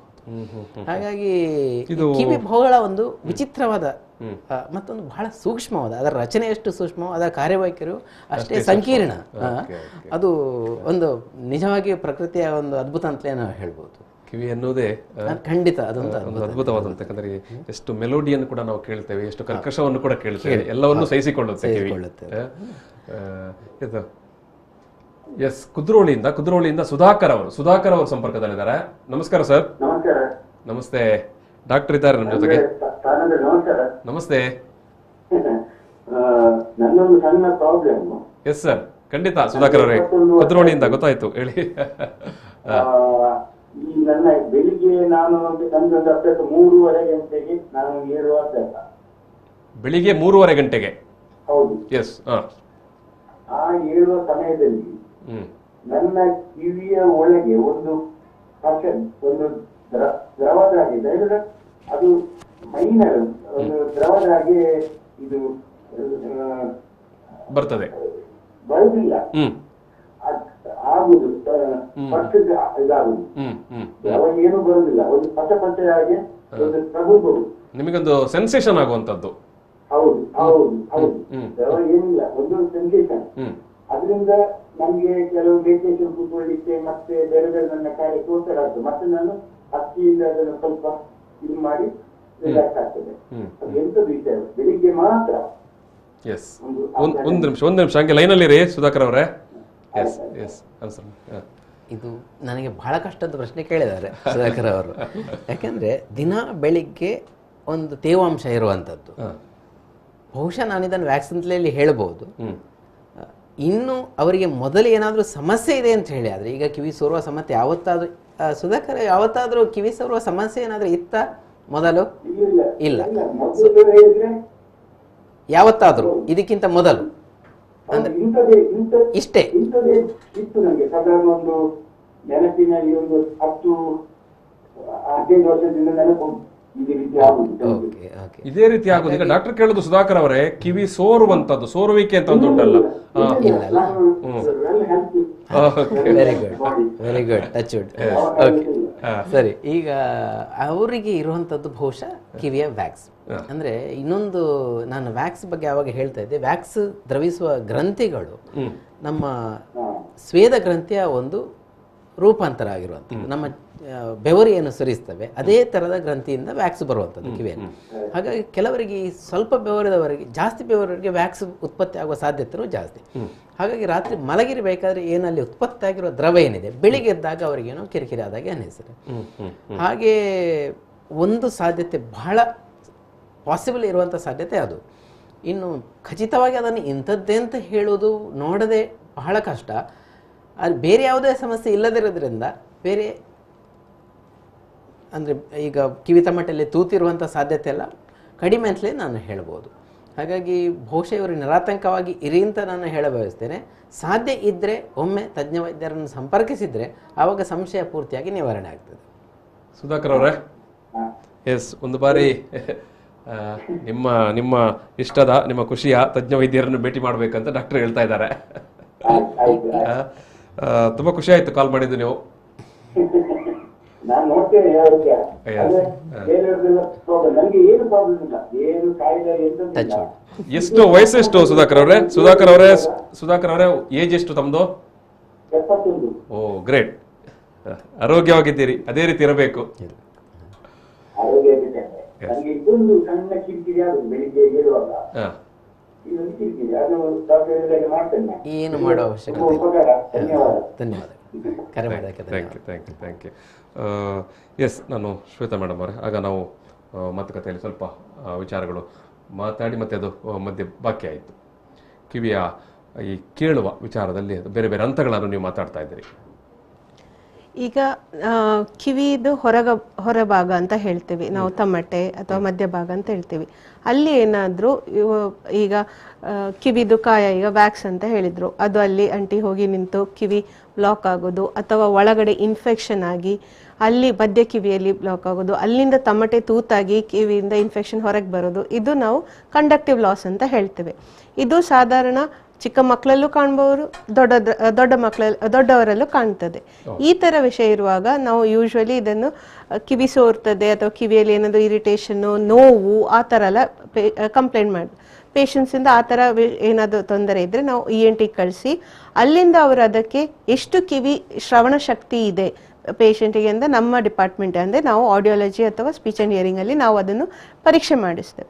ಆ ಪರೀಕ್ಷೆ ಮಾಡುವಾಗ ನಾವು ಆ ಕಿವಿ ಅವರಿಗೆ ಶ್ರವಣ ಶಕ್ತಿ ಎಷ್ಟು ಕಡಿಮೆ ಆಗಿದೆ ಆ ಲೆವೆಲನ್ನು ನಾವು ಅವರಿಗೆ ENTಗೆ ತಿಳಿಸಿ, ಅವರು ಅದಕ್ಕೆ ಬೇಕಾಗ ಎಷ್ಟು ಶ್ರವಣ ಶಕ್ತಿ ಇದ್ದರೆ ಮೆಡಿಸಿನ್ ಆಗ್ಬೋದಾ ಅಥವಾ ಆ ಇನ್ಫೆಕ್ಷನಿಗೆ ಅವರಿಗೆ ಸರ್ಜಿಕಲ್ ಏನು ಆಪ್ಷನ್ಸ್ ಇದೆ ಅದನ್ನು ಹೇಳಿ ತಿಳಿಸ್ಬೋದು. ಆ ಥರ ಇದಾದರೆ ನಾವು ಇದು ಚಿಕ್ಕ ಮಕ್ಕಳಲ್ಲಿ ಯೂಶ್ವಲಿ ಏನಾಗುತ್ತೆ ಅಂದರೆ, ಚಿಕ್ಕ ಮಕ್ಕಳು ಏನು ಹೇಳ್ತಾರೆ, ಕಿವಿಯನ್ನು ಹೀಗೆ ಮಾತು ಹೇಳಿಕ್ ಬರಲ್ಲ, ಕಿವಿ ನೋವು ಅಥವಾ ಯಾವಾಗಲೂ ನೋಡಿದ್ರು ಕಿವಿಯನ್ನು ಹೀಗೆ ಮುಟ್ತಾ ಇರ್ತಾರೆ. ಆ ಥರ ಏನಾದರೂ ತಾಯಂದಿರು ಆ ಥರ ಅಬ್ಸರ್ವ್ ಮಾಡಿದರೆ, ಅಥವಾ ಶಾಲೆಯಲ್ಲಿ ಟೀಚರ್ಗಳು ಹೇಳಿದರೆ, ಮಕ್ಕಳು ಏನು ಹೇಳಿದ್ರು ಹಿಂದ್ ಬೆಂಚಲ್ಲಿ ಕೂತ್ಕೊಂಡ್ರೆ ಗಮನ ಕೊಡಲ್ಲ, ಮಗು ಆಟಾಡ್ತಾ ಇಲ್ಲ ಬಟ್ ಗಮನ ಕೊಡಲ್ಲ ಅಂದರೆ ಬಹುಶಃ ಆ ಟೀಚರ್ ಏನು ಹೇಳ್ತಾರೆ ಅದು ಮಗುವಿಗೆ ಕೇಳ್ತಾ ಇಲ್ಲ. ಅದಕ್ಕೆ ತಿರ್ಗಾ ಮಗುವಿಗೆ ಏನು ಹೇಳಬೇಕು ಅಂತ ಗೊತ್ತಾಗಲ್ಲ. ಮಗುವನ್ನು ಪುನಃ ಕರೀತಾರೆ ಹಿಂದಿನ, ಆದರೆ ಮೊದಲಿನ ಬೆಂಚಲ್ಲಿ ಕೂತಾಗ ಮಗು ಎಲ್ಲ ಗಮನ ಕೊಡ್ತಾ ಇದ್ದೆ. ಟೀಚರ್ ಏನು ಅನಿಸುತ್ತೆ, ಹಿಂದಿನ ಬೆಂಚಲ್ಲಿ ಕೂತ್ಕೊಂಡು ಮಗು ಆಟ ಆಡ್ತಾ ಇದ್ದೆ. ಬಟ್ ಅದು ನಾವು ಅಂಥ ಸಿಚುವೇಶನ್ ಅಲ್ಲಿ ಇದ್ರೆ ನಾವು ಅಬ್ಸರ್ವ್ ಮಾಡಬೇಕು ಮಕ್ಕಳನ್ನು, ಆ ಥರ ಇದೆಯಾ. ಅಥವಾ ಕೆಲವೊಂದು ತಾಯರು ಹೇಳ್ಬೋದು, ಮಗು ಆಟ ಆಡ್ತಾ ಇದೆ, ನಾನು ಪಕ್ಕದ ರೂಮಿಂದ ಕರಿತೇನೆ, ಮಗು ತಿರುಗಿ ನೋಡ್ತಾ ಇಲ್ಲ, ಹತ್ರ ಬಂದು ಕರೆದ್ರೆ ತಿರುಗಿ ನೋಡ್ತಾರೆ ಮಗು. ಆ ಥರ ವಿಷಯ ಎಲ್ಲ ಇದ್ರೆ ನಾವು ಮಕ್ಕಳನ್ನು ತಪಾಸಣೆ ಮಾಡಬೇಕು. ಅದು ಚಿಕ್ಕ ಸಮಸ್ಯೆ ಇರ್ಬೋದು. ಈಗ ಕಂಡಕ್ಟಿವ್ ಲಾಸ್ ಅಂತ ಹೇಳೋದು ಮಧ್ಯ ಕಿವಿ ತೊಂದರೆ, ಇದು ಚಿಕ್ಕ ಪ್ರಾಬ್ಲಮ್. ಅದನ್ನು ಬೇಗ ನಾವು ಐಡೆಂಟಿಫೈ ಮಾಡಿ ಅದನ್ನು ಗುಣಪಡಿಸಿ ಮಗು ನಾರ್ಮಲ್ ಆಗಿರುತ್ತೆ. ಆ ಥರ ಅದನ್ನು ಅದೇ ಥರ ನಾವು ಗಮನ ಕೊಡೋದಿದ್ರೆ ಅದು ನಂತರ ಒಳಗಿನ ಕಿವಿಗೆ ಇನ್ಫೆಕ್ಷನ್ ಹೋಗಿ ಅದು ನಂತರ ಏನಾಗುತ್ತೆ ಮಿಕ್ಸ್ ಲಾಸ್ ಅಂತ ಆದಮೇಲೆ ಮತ್ತೆ ಅದರ ಪರಿಣಾಮ ಅದಕ್ಕಿಂತ ಜಾಸ್ತಿ ಆಗಿರುತ್ತೆ. ಸೊ ನಾವು ಫಸ್ಟೇ ಆ ಥರ ಮಕ್ಕಳು ಇದ್ದರೆ ಅಥವಾ ದೊಡ್ಡವರಲ್ಲೂ ಹಾಗೆ ದೂರದಿಂದ ಕದ್ರೆ ಕೇಳಲ್ಲ ಆ ಥರ ಇದ್ರೆ ನಾವು ಐಡೆಂಟಿಫೈ ಮಾಡಬೇಕಾಗುತ್ತೆ. ಒಳ್ಳೆಯ ವಿಚಾರ. ಯಾಕಂತ ಹೇಳಿದ್ರೆ ಎಷ್ಟೋ ಸಂದರ್ಭದಲ್ಲಿ ಮಕ್ಕಳಿಗೆ ಸ್ವಾಭಾವಿಕವಾಗಿ ಮತ್ತು ಸಹಜವಾಗಿ ಅವರಿಗೆ ಅದನ್ನು ನೀಡಲಿಕ್ಕೆ ಬರುವುದಿಲ್ಲ. ಅದು ಬಹುಶಃ ಕಣ್ಣಿನ ಸಮಸ್ಯೆ ಇರಬಹುದು ಅಥವಾ ಬೇರೆ ನೀವು ಯಾವುದೇ ಒಂದು ಕಾಯಿಲೆ ಅದು ಕೂಡ ಪೋಷಕರು ಅದನ್ನು ಗಮನದಲ್ಲಿಟ್ಟುಕೊಂಡು ವೈದ್ಯರನ್ನು ಭೇಟಿ ಮಾಡಬೇಕು ಇನ್ ಟೈಮ್. ಒಂದು ವೇಳೆ ಈಗ ಮಕ್ಕಳದು, ಈಗ ಡಾಕ್ಟರ್ ನಾನಿಬ್ಬರಿಗೂ ಕೇಳುವಂಥದ್ದು, ಸಣ್ಣ ಈ ರೀತಿ ಒಂದು ಮೈನೋಟ್ ಸಮಸ್ಯೆ ಇದ್ದಾಗ ಅದನ್ನು ಇನ್ ಟೈಮ್ ಆಗಿ ವೈದ್ಯರ ಹತ್ರ ತೋರಿಸದೇ ಇದ್ದರೆ ಅದು ಏನಾಗುತ್ತೆ ಅಂತ. ಎಷ್ಟು ನಾನು ಆ ಪ್ರಶ್ನೆಗೆ ಬರ್ತೇನೆ. ಈ ನಡುವೆ ನಮ್ಮ ಜೊತೆಗೆ ಪದವಿನಂಗಡಿಯಿಂದ ಲೋಲಾಕ್ಷಿ ಅವರು ಸಂಪರ್ಕದಲ್ಲಿದ್ದಾರೆ. ನಮಸ್ಕಾರ ಮೇಡಮ್. ನಮಸ್ತೆ ಸರ್. ಎಸ್, ನಮ್ಮ ಜೊತೆಗೆ ENT ವೈದ್ಯರಾಗಿರುವಂಥ ಡಾಕ್ಟರ್ ವಾದೀಶ್ ಭಟ್ ಅವರು, ಜೊತೆಗೆ ಶ್ವೇತಾ ಮೇಡಮ್ ಅವರು ಇದ್ದಾರೆ. ಅವರು institute of speech and hearing Nitte ಸಂಸ್ಥೆಯವರು. ನಮಸ್ತೆ ಮೇಡಮ್. ನಮಸ್ತೆ ಮ್ಯಾಮ್. ನಮಸ್ತೆ ಸರ್. ನಮಸ್ತೆ ಮೇಡಮ್, ಹೇಳಿ. ಎಸ್ ಮೇಡಮ್, ಏನಾದರೂ ಕೇಳಲಿಕ್ಕೆ ಬಯಸ್ತೀರಾ, ಹೇಳಲಿಕ್ಕೆ ಬಯಸ್ತೀರಾ? ವಿಶ್ವ ಶ್ರವಣ ದಿನದ ಇವತ್ತಿನ ಈ ಒಂದು ಸಂದರ್ಭದಲ್ಲಿ ಕಿವಿಗೆ ಸಂಬಂಧಪಟ್ಟ ಹಾಗೆ ಕಿವಿಗೆ ಏನಾದರೂ? ಹೌದು, ಅಂದ್ರೆ ಸರ್ ನಮ್ಮ ಹಲೋ. ಎಸ್ ಹೇಳಿ ಸರ್. ನನ್ನ ಧ್ವನಿ ನಿಮಗೆ ಕೇಳಿಸ್ತಾ ಉಂಟಾ? ಇವತ್ತು ಕಿವಿಯ ಏನು ಶ್ರವಣದ ಸಮಸ್ಯೆ ವಿಚಾರವಾಗಿ ಡಾಕ್ಟರ್ ಮಾತಾಡ್ತಾ ಇದ್ದಾರೆ. ಹಾ ಹಾ ಹಾ ಹೌದು ಹೌದು ಹೌದು. ಓಕೆ ಸರ್, ನಾನು ಸ್ವಲ್ಪ ಹೊರಗಿದ್ದೆ, ಸ್ವಲ್ಪ ಡಿಸ್ಟರ್ಬೆನ್ಸ್ ಉಂಟು sir. Okay thank you. Yes, ಇದು ಮೇಡಮ್, ಅದೇ ನಾನು ಡಾಕ್ಟರ್ ನಿಮ್ಮ ಹತ್ರ ಇಬ್ಬರ ಹತ್ರ ಕೂಡ ಕೇಳ್ತಾ ಇದ್ದ ಪ್ರಶ್ನೆ ಮಕ್ಕಳದು ಏನು ಈ ರೀತಿಯ ಸಣ್ಣ ಅತಿ ಸೂಕ್ಷ್ಮ ವಿಚಾರವೇ ಇರಬಹುದು. ಒಂದು ವೇಳೆ ಅದನ್ನು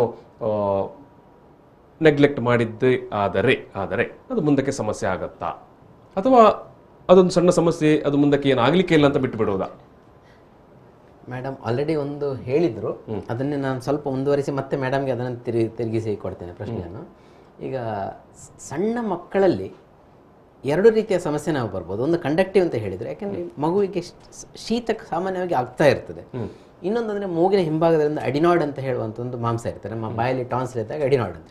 ಸೊ ಅದರ ಊತ ಬಂದಾಗ ಕಿವಿಯಲ್ಲಿ ಒಂದು ಅಂಟಿನಂಥ ಒಂದು ಪದಾರ್ಥ ತುಂಬ್ಕೊಂಡ್ಬಿಡ್ತಾರೆ ಮಧ್ಯ ಕಿವಿಯಲ್ಲಿ. ಇದಕ್ಕೆ ನಾವು ಗ್ಲೂ ಇಯರ್ ಅಂತ ಹೇಳಿ ಸಾಮಾನ್ಯವಾಗಿ ಹೇಳ್ತೇವೆ. ಅದು ಅಲ್ಲಿ ಉಳ್ಕೊಂಡ್ಬಿಟ್ರೆ ಅದು ಕ್ಲಿಯರ್ ಆಗದೆ, ಅದರ ಸಾಮಾನ್ಯವಾಗಿ ಹೊರಗೆ ಹೋಗುವಂಥ ದಾರಿ ಅದು ಗಂಟ್ಲಿಗೆ ಹೋಗಬೇಕು, ಗಂಟ್ಲಲ್ಲಿ ತಡಿತಾ ಇದೆ ಇದು ಅಡಿನಾಯ್ಡ್. ಹಾಗಾಗಿ ಅದೊಂಥರ ಅಲ್ಲಿ ಇದ್ದು ಗಟ್ಟಿ ಆದ ಕೂಡಲೇ ಕೇಳುವ ಸಮಸ್ಯೆ ಬರ್ಬೋದು ಮಗುವಿಗೆ. ಇದು ತುಂಬ ಜಾಸ್ತಿ ಇರೋದಿಲ್ಲ, ಸಾಮಾನ್ಯವಾಗಿ ಒಂದು 40 ಡೆಸಿಬಲ್, ಅದಕ್ಕಿಂತ ಜಾಸ್ತಿ ಇರೋದಿಲ್ಲ. ಆದರೂ ಶಾಲೆಯಲ್ಲಿ ಈ ಮಗುವಿಗೆ ಏನಾಗ್ತದೆ ಅಂದರೆ, ಮೇಡಮ್ ಹೇಳಿದಾಗೆ ಫಸ್ಟ್ ಬೆಂಚಲ್ಲಿ ಕೂತ್ರೆ ಕೇಳ್ತಾರೆ, ಹಿಂದಿನ ಬೆಂಚಲ್ಲಿ ಕೂತ್ರೆ ಕೇಳೋದಿಲ್ಲ, ಆ ಥರ ಸಮಸ್ಯೆ ಎದುರಾಗ್ಬೋದು. ಅಥವಾ ಸ್ಕೂಲಿಂದ ಸುಮ್ಮನೆ ಬೈಗುಳ ಕೇಳುವ ಸಾಧ್ಯತೆ ಇರ್ತದೆ. ಸಾಮಾನ್ಯವಾಗಿ ಎಷ್ಟೋ ಸರಿ ಇದನ್ನು ಟೀಚರ್ ಕಂಡು ಹಿಡಿದು ಬರ್ತಾರೆ, ಟೀಚರ್ ಕಂಪ್ಲೇಂಟ್ ಮಾಡಿ ಮತ್ತೆ ಪೇರೆಂಟ್ಸ್ ಕರ್ಕೊಂಡ್ಬರ್ತಾರೆ, ಟೀಚರ್ ಹೇಳ್ತಿದ್ದಾರೆ ಇವನು ಈ ಥರ ಅಂತ ಹೇಳಿ. ಹಾಗಾಗಿ ಎಷ್ಟೋ ಸರ್ತಿ ಟೀಚರ್ ಆ ರೋಗವನ್ನು ಪತ್ತೆ ಹಚ್ಚಿ ಆ ನಂತರ ಮಗು ನಮ್ಮಲ್ಲಿ ಬರುವ ಸಾಧ್ಯತೆಯೂ ಇರ್ತದೆ. ಇದು ನಾವು ಆಡಿಯಾಲಜಿಗೆ ಕಳಿಸಿದಾಗ ಅವರು ಅದನ್ನು ಟೆಸ್ಟ್ ಮಾಡಿ ಎಷ್ಟು ಸಮಸ್ಯೆ ಇದೆ ಮತ್ತು ಯಾವ ರೀತಿಯ ಸಮಸ್ಯೆ, ಇದು ನರಕ್ಕೆ ಸಂಬಂಧಪಟ್ಟದ ಅಥವಾ ಮಧ್ಯಕಿವಿಗೆ ಸಂಬಂಧಪಟ್ಟದ ಎನ್ನುವ ತೀರ್ಪು ಕೊಡ್ತಾರೆ. ಅದರ ನಂತರ ನಾವು ಅದಕ್ಕೆ ಟ್ರೀಟ್ಮೆಂಟ್ ಮಾಡ್ತೇವೆ. ಇದರಲ್ಲಿ ಈ ಸಮಸ್ಯೆಗೆ, ಈ ಗ್ಲೂ ಇಯರ್ಗೆ ಸಮಸ್ಯೆ, ನಮಗೆ ಮೆಡಿಸಿನ್ ಕೊಡ್ತೇವೆ. ಕೆಲವು ಬಾರಿ ನಾವು ಕಿವಿಯ ತಮಟೆಗೆ ಒಂದು ರಂಧ್ರ ಮಾಡಿ ಅದನ್ನು ತೆಗೆಯುವ ಸಾಧ್ಯತೆಯೂ ಬರ್ತದೆ, ಸಂದರ್ಭನೂ ಬರ್ತದೆ.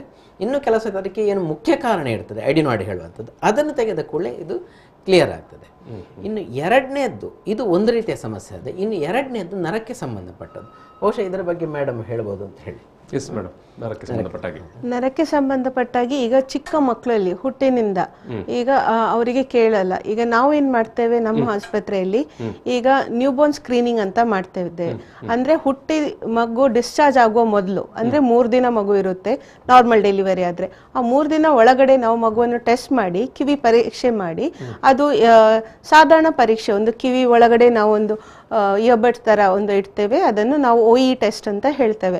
ಅದು ಮಾಡಿ ಕಿವಿ ಮಗುವಿಗೆ ಏನಾದ್ರು ತೊಂದರೆ ಇದೆ ಹುಟ್ಟಿದ 3 ದಿನದ ಒಳಗಡೆ ಅದ್ ಮಾಡಿಕೊಂಡು ನಾವು ಏನು ತೊಂದರೆ ಇಲ್ಲದ್ರೆ ಮಗುವನ್ನು ನಾವು ಕಳಿಸ್ತೇವೆ. ಅದು ಏನಾದ್ರೂ ನಮ್ಮ ಟೆಸ್ಟ್ ಪ್ರಕಾರ ಅದರಲ್ಲಿ ಏನಾದ್ರೂ ಸರಿಯಾಗಿ ಕೇಳ್ತಾ ಇಲ್ಲ ಅಂತ ಗೊತ್ತಾದ್ರೆ ನಾವು ಅದನ್ನು ಮಗುವಿಗೆ ಪುನಃ 1 ಮಂತ್ ಅಲ್ಲಿ ಫಾಲೋ ಅಪ್ ಅಂತ ಮಾಡ್ತೇವೆ. ಹಾಗೆ ಈ ತರ ನಾವು ಐಡೆಂಟಿಫೈ ಮಾಡೋದ್ರಿಂದ ಏನಾಗುತ್ತೆ, ಮಗು 3 ತಿಂಗಳು ಒಳಗಡೆನೆ ನಮ್ಗೆ ಆ ಮಗುವಿಗೆ ಏನಾದ್ರು ತೊಂದರೆ ಇದೆ ಅಂತ ಗೊತ್ತಾಗಿ 6 ತಿಂಗಳು ಒಳಗಡೆ ಆ ಮಗುವಿಗೆ ನಾವು ಏನಾದ್ರು ಆ ನರದ ತೊಂದರೆ ಇದೆ ಅಂತ ಐಡೆಂಟಿಫೈ ಆದ್ಮೇಲೆ ನಾವು ಅದಕ್ಕೆ ಹಿಯರಿಂಗ್ ಏಡ್ ಹಾಕಿ ಮಾತಿನ ತರಬೇತಿ ಕೊಟ್ರೆ ಆ ಮಗು ದೊಡ್ಡದಾಗಿ ನಾರ್ಮಲ್ ಶಾಲೆಗೆ ಹೋಗ್ಬೋದು. ಇಲ್ಲ ಅಂದ್ರೆ ಅದು ಐಡೆಂಟಿಫೈ ಆಗದೆ ತುಂಬಾ 5 ವರ್ಷ ನಂತರ ಪೇರೆಂಟ್ಸ್ ಕರ್ಕೊಂಡು ಬರ್ತಾರೆ, ನಮ್ಮ ಮಗು ಕೇಳಲ್ಲ ಅಂತ ಅನ್ಸುತ್ತೆ ಅಂತ ಹೇಳಿ. 5 ವರ್ಷ ಆಗುವಾಗ ಅಷ್ಟು ಮಾತಿನ ಬೆಳವಣಿಗೆ ನಿಂತು ಹೋಗಿರುತ್ತೆ. ಅಲ್ಲಿಂದ ನಾವು ಐಡೆಂಟಿಫೈ ಮಾಡಿ ಮಗುವಿಗೆ ಹಿಯರಿಂಗ್ ಏಡ್ ಕೊಡಿಸಿ ಮತ್ತೆ ಮಗುವಿಗೆ 1 ವರ್ಷ ಮಗು ಹೇಗೆ ಮಾತಿನ ಬೆಳವಣಿಗೆ ಸ್ಟಾರ್ಟ್ ಮಾಡ್ಬೇಕು ಅದೇ ತರ ನಾವು ಮಾತಿನ ಬೆಳವಣಿಗೆ 5 ವರ್ಷ ನಂತರ ಸ್ಟಾರ್ಟ್ ಮಾಡಿದ್ರೆ ಎಷ್ಟು ಡಿಲೇ ಆಗುತ್ತೆ. ಅದೇ ನಾವು ಐಡೆಂಟಿಫೈ ಫಸ್ಟೇ ಮಾಡಿದ್ರೆ ಆ ಮಗು ಬೇರೆ ಮಗು ತರ ಜಸ್ಟ್ ಒಂದು ಹಿಯರಿಂಗ್ ಏಡ್ ಹಾಕೊಂಡು, ಈಗ ನಾವು ಹೇಗೆ ಕನ್ನಡಕ ಹಾಕ್ತೇವೆ ಅದೇ ತರ ಒಂದು ಹಿಯರಿಂಗ್ ಏಡ್ ಹಾಕೊಂಡು ಮಗು ಶಾಲೆಗೆ ಹೋಗಿ ಮಾತು ಬರುತ್ತೆ, ಕಲಿಕೆಯನ್ನು ನಾರ್ಮಲ್ ಆಗಿರುತ್ತೆ. ಇನ್ನೊಂದು ನಮ್ಮ ಜೊತೆಗೆ ಪಡುಬಿದ್ರೆಯಿಂದ ಗಂಗಾಧರ್ ಅವರು. ಹಲೋ, ನಮಸ್ತೆ. ಎಸ್, 50 ವರ್ಷ ಆಯ್ತು. ನನ್ನ ಮತ್ತೆ 5 ವರ್ಷದಿಂದ ಈ ಮೊಬೈಲ್ ಕೇಳುವುದೇ ಇಲ್ಲ. ಮೊಬೈಲ್ ಈಗ ಮೊಬೈಲ್ ಫೋನ್ ರಿಂಗ್ ಆಗುತ್ತಲ್ಲ, ನಮ್ಗೆ ಸೌಂಡ್ ಕೇಳ್ತಲ್ಲ. Okay, S. 50 ವರ್ಷ ಆಯ್ತು.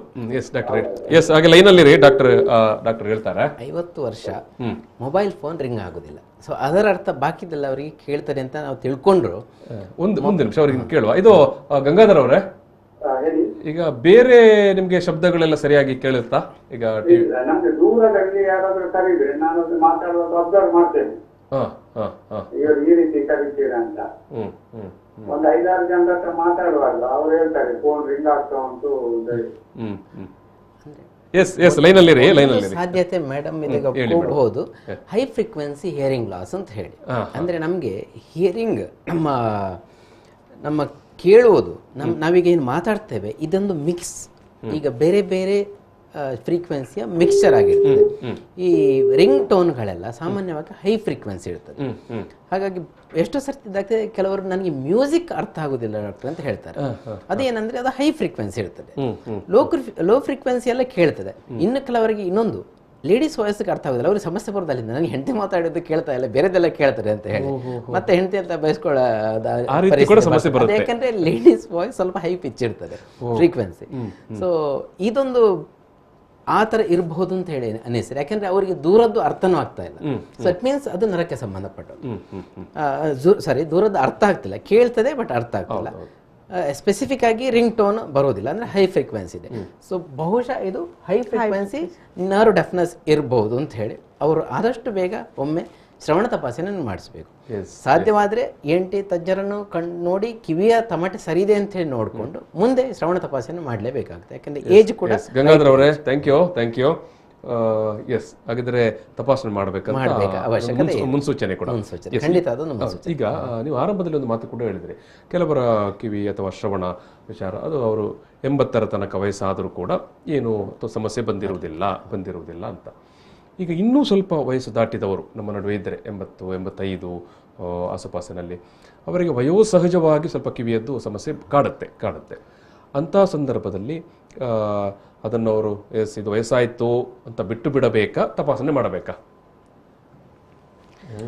ಈಗ ಮನೆಯಲ್ಲಿ ಹಿರಿಯರಿದ್ರೆ ಮಕ್ಕಳು ಇರ್ತಾರೆ, ಅವ್ರ ಜೊತೆ ಅವರಿಗೆ ಮಾತಾಡ್ಬೇಕು, ಕಮ್ಯುನಿಕೇಶನ್ ಮಾಡಬೇಕು. ಈಗ ಅವರಿಗೆ ಕೇಳಲ್ಲ ಅಂತ ಇದು ಮಕ್ಕಳು ಮಾತಾಡೋದು ಕೇಳಲ್ಲ, ಅಥವಾ ಚಿಕ್ಕ ಪುಟಾಣಿಗಳು ಏನೋ ಆಟ ಆಡ್ತಾರೆ, ಆ ಕಮ್ಯುನಿಕೇಶನ್ ಇಲ್ಲ. ಯಾವಾಗ್ಲೂ ಒಂದು ಹಿರಿಯರು ಮನೆಯಲ್ಲಿ ಇರುವಾಗ ಎಲ್ಲರ ಜೊತೆ ಬೆರೀತಾ ಇರ್ತಾರೆ. ಈ ಕಿವಿ ತೊಂದರೆ ಇದ್ದರೆ ಅವರಿಗೆ ಏನು ಅರ್ಥ ಆಗಲ್ಲ ಅಂತ ಹೇಳಿದ್ರೆ ಒಂದು ಕಮ್ಯುನಿಕೇಶನ್ ಗ್ಯಾಪ್ ಆಗಿ ಇರುತ್ತೆ. ಅವರು ವಯಸ್ಸಾದ್ರು ಅವ್ರೊಂದು ಮೂಲೆ ಒಂದು ರೂಮಲ್ಲಿ ಕುತ್ಕೊಂಡಿರುತ್ತೆ, ಅವ್ರಿಗೆ ಏನೂ ಗೊತ್ತಾಗಲ್ಲ, ಸುಮ್ಮನೆ ಎಲ್ಲರ ಜೊತೆ ನೋಡ್ತಾ ಇರಬೇಕು. ಅಂಥವರಿಗೆ ನಾರ್ಮಲ್ ಕಾನ್ವರ್ಸೇಷನ್ ಮನೆಯಲ್ಲಿ ಮಾತಾಡಬೇಕಾದ್ರೂ ಏನಾದರೂ ತೊಂದರೆ ಇದ್ದರೆ ಅವರು ಐಡೆಂಟಿಫೈ ಮಾಡಿ ಹಿಯರಿಂಗ್ ಏಡ್ ಹಾಕ್ಕೊಳ್ಬೋದು. ಅವರಿಗೂ ನಾರ್ಮಲ್ ಲೈಫ್ ಸ್ಟೈಲು ಸಿಗುತ್ತೆ, ತಮ್ಮ ಮೊಮ್ಮಕ್ಕಳ ಜೊತೆ ಮಾತಾಡೋಕ್ಕೆ, ಮಕ್ಕಳ ಜೊತೆ ಮಾತಾಡೋಕ್ಕೆ. ಇಂಥವರಿಗೆ ಯೂಶಲಿ ಏನಾಗುತ್ತೆ, ಮೊಮ್ಮಕ್ಕಳು ಹೊರಗಿದ್ದಾರೆ, ಫೋನಲ್ಲಿ ಮಾತಾಡಿದ್ರೆ ಗೊತ್ತಾಗಲ್ಲ, ನಾನು ಯಾರ ಹತ್ರ ಮಾತಾಡೋದಿಲ್ಲ, ನಾನು ಮನೇಲಿ ಒಬ್ಬರೇ ಇರುತ್ತೆ, ಯಾರಾದ್ರೂ ಬಂದ್ರೆ ಊಟ ಬೇಕಾ ತಿಂಡಿ ಬೇಕಾ ಕೇಳ್ತಾರೆ. ಬಟ್ ಅವರು ಹಿಯರಿಂಗ್ ಏಡ್ ಹಾಕೊಳ್ಳಿ, ನಾರ್ಮಲ್ ಕಾನ್ವರ್ಸೇಷನ್ ಇಟ್ಟರೆ ಅವರು ಲೈಫ್ ನಾರ್ಮಲ್ ಆಗಿ ಇರುತ್ತೆ. Yes madam. ನೀರಜಾ ಕದ್ರಿಯಿಂದ ನೀರಜಾ ಅವರು ಸಂಪರ್ಕದಲ್ಲಿದ್ದಾರೆ. ಹಲೋ, ನಮಸ್ತೆ ಮೇಡಮ್. ನಮಸ್ಕಾರ. ಎಸ್, ಏನ್ ಕೇಳಲಿಕ್ಕೆ ಬಯಸ್ತೀರಿ? ನಂದು ಕಿವಿ ನೋವು ಅಂದ್ರೆ ಇಂಬ್ಯಾಲೆನ್ಸ್ ಆಗ್ತದೆ.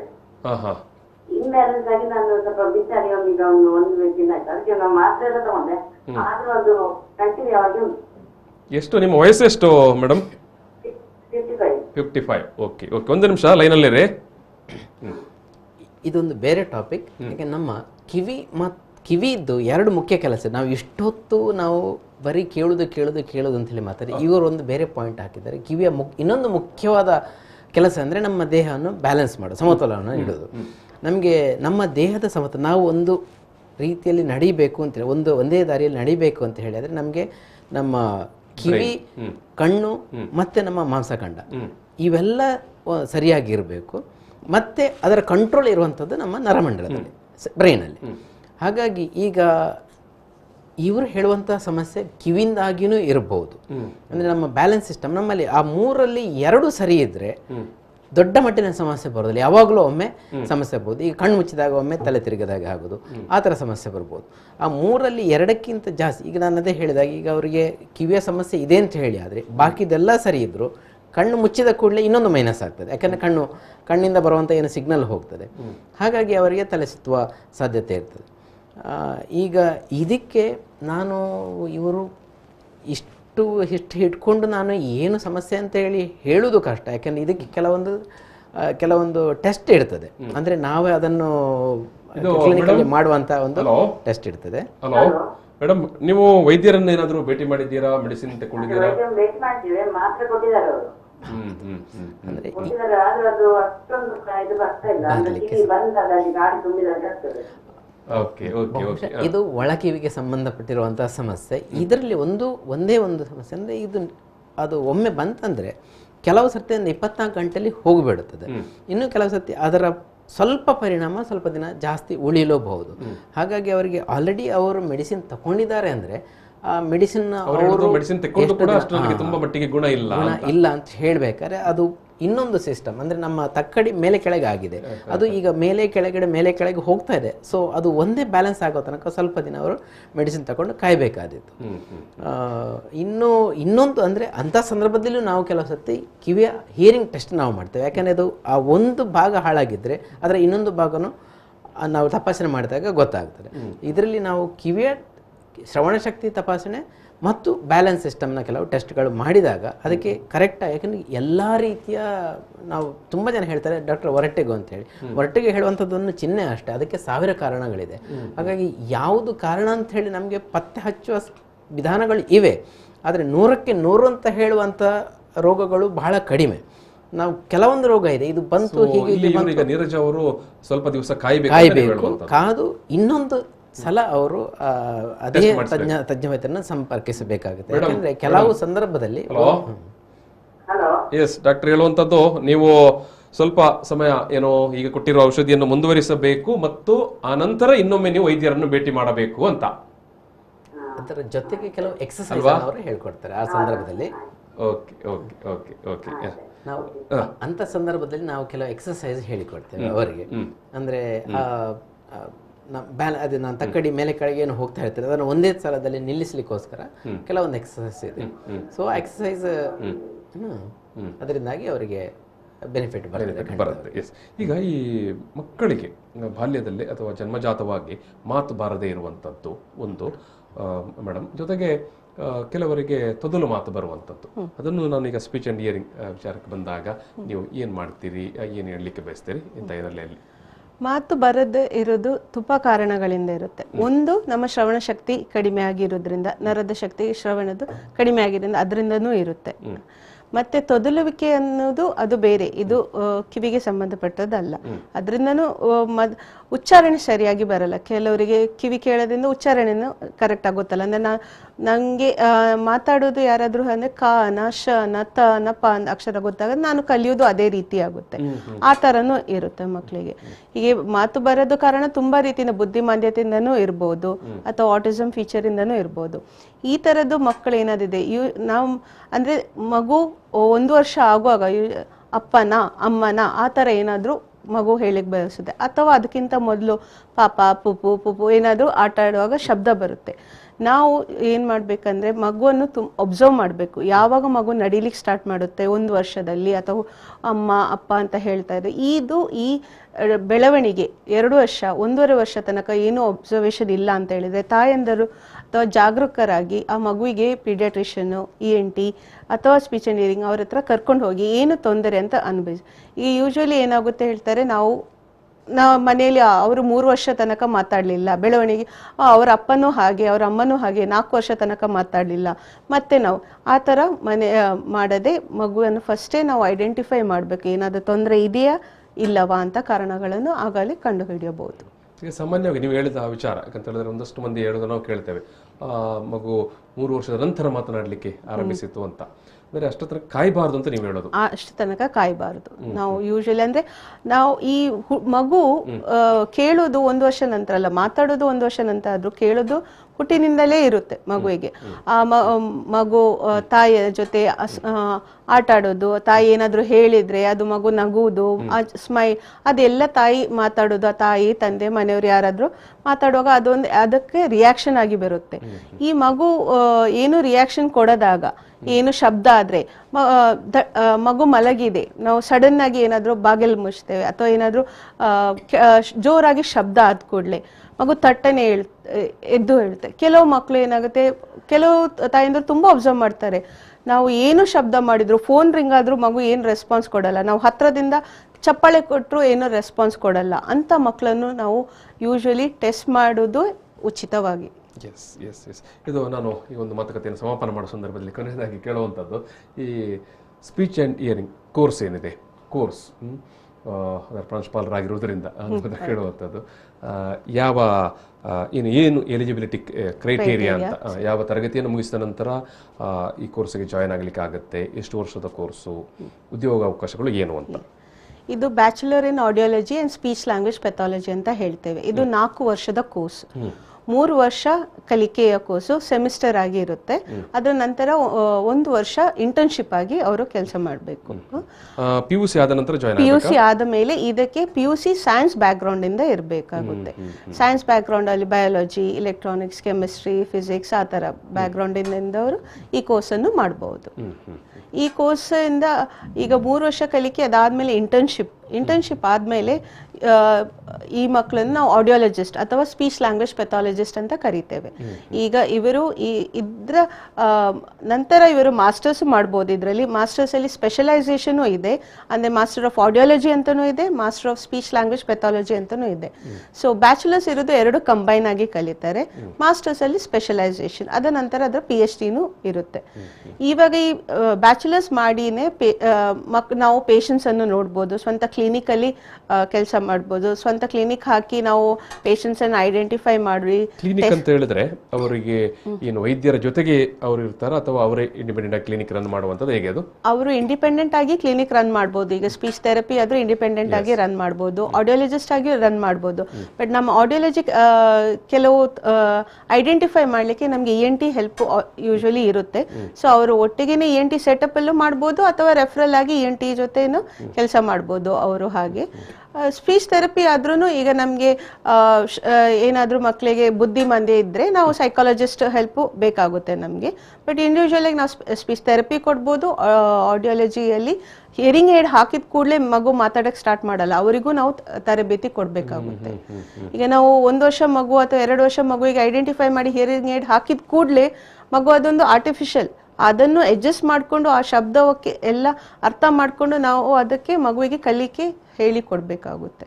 ಅದಕ್ಕೆ ತರಬೇತಿ ಅಂತ ಹೇಳ್ತೇವೆ ನಾವು. ಸೊ ಈ ಕೋರ್ಸ್ ಮಾಡಿದವರಿಗೆ ಒಳ್ಳೆಯ ಜಾಬ್ ಅಪರ್ಚುನಿಟೀಸ್ ಅಂತ ಒಳ್ಳೆಯ ಜಾಬ್ ಇಲ್ಲಿ ಈಗ ಮಂಗಳೂರಲ್ಲೇ ತುಂಬಾ ಕಾಲೇಜಸ್ ಇದೆ. ಎಲ್ಲರೂ ಈಗ ಈ ಕೋರ್ಸ್ ಮಾಡಿದವರು ಐದರ್ ಅವರು ಮಾಸ್ಟರ್ಸ್ ಮಾಡ್ತಾ ಇದ್ದಾರೆ ಆರ್ ಅವರು ಕೆಲಸ ಮಾಡ್ತಾ ಇದ್ದಾರೆ, ಮೇ ಬಿ ಕ್ಲಿನಿಕಲ್ಲಿ, ಮೇ ಬಿ ಹಾಸ್ಪಿಟಲಲ್ಲಿ ಆರ್ ಕಾಲೇಜಸ್ ಅಲ್ಲಿ ಸೂಪರ್ವೈಸರ್ ಆಗಿ, ಅಥವಾ ಅಬ್ರಾಡು ತುಂಬಾ ಜನ ಹೋಗ್ತಾ ಇದ್ದಾರೆ. ಕೊನೆಯದಾಗಿ ಈ ಕೋರ್ಸ್ ಅದೇನೋ ತುಂಬಾ ಎಕ್ಸ್ಪೆನ್ಸಿವ್ ಖರ್ಚು, ಅಂದ್ರೆ ಕಲಿಯುವ ವಿದ್ಯಾರ್ಥಿಗಳಿಗೆ ನಾನು ಕೇಳುವಂಥದ್ದು.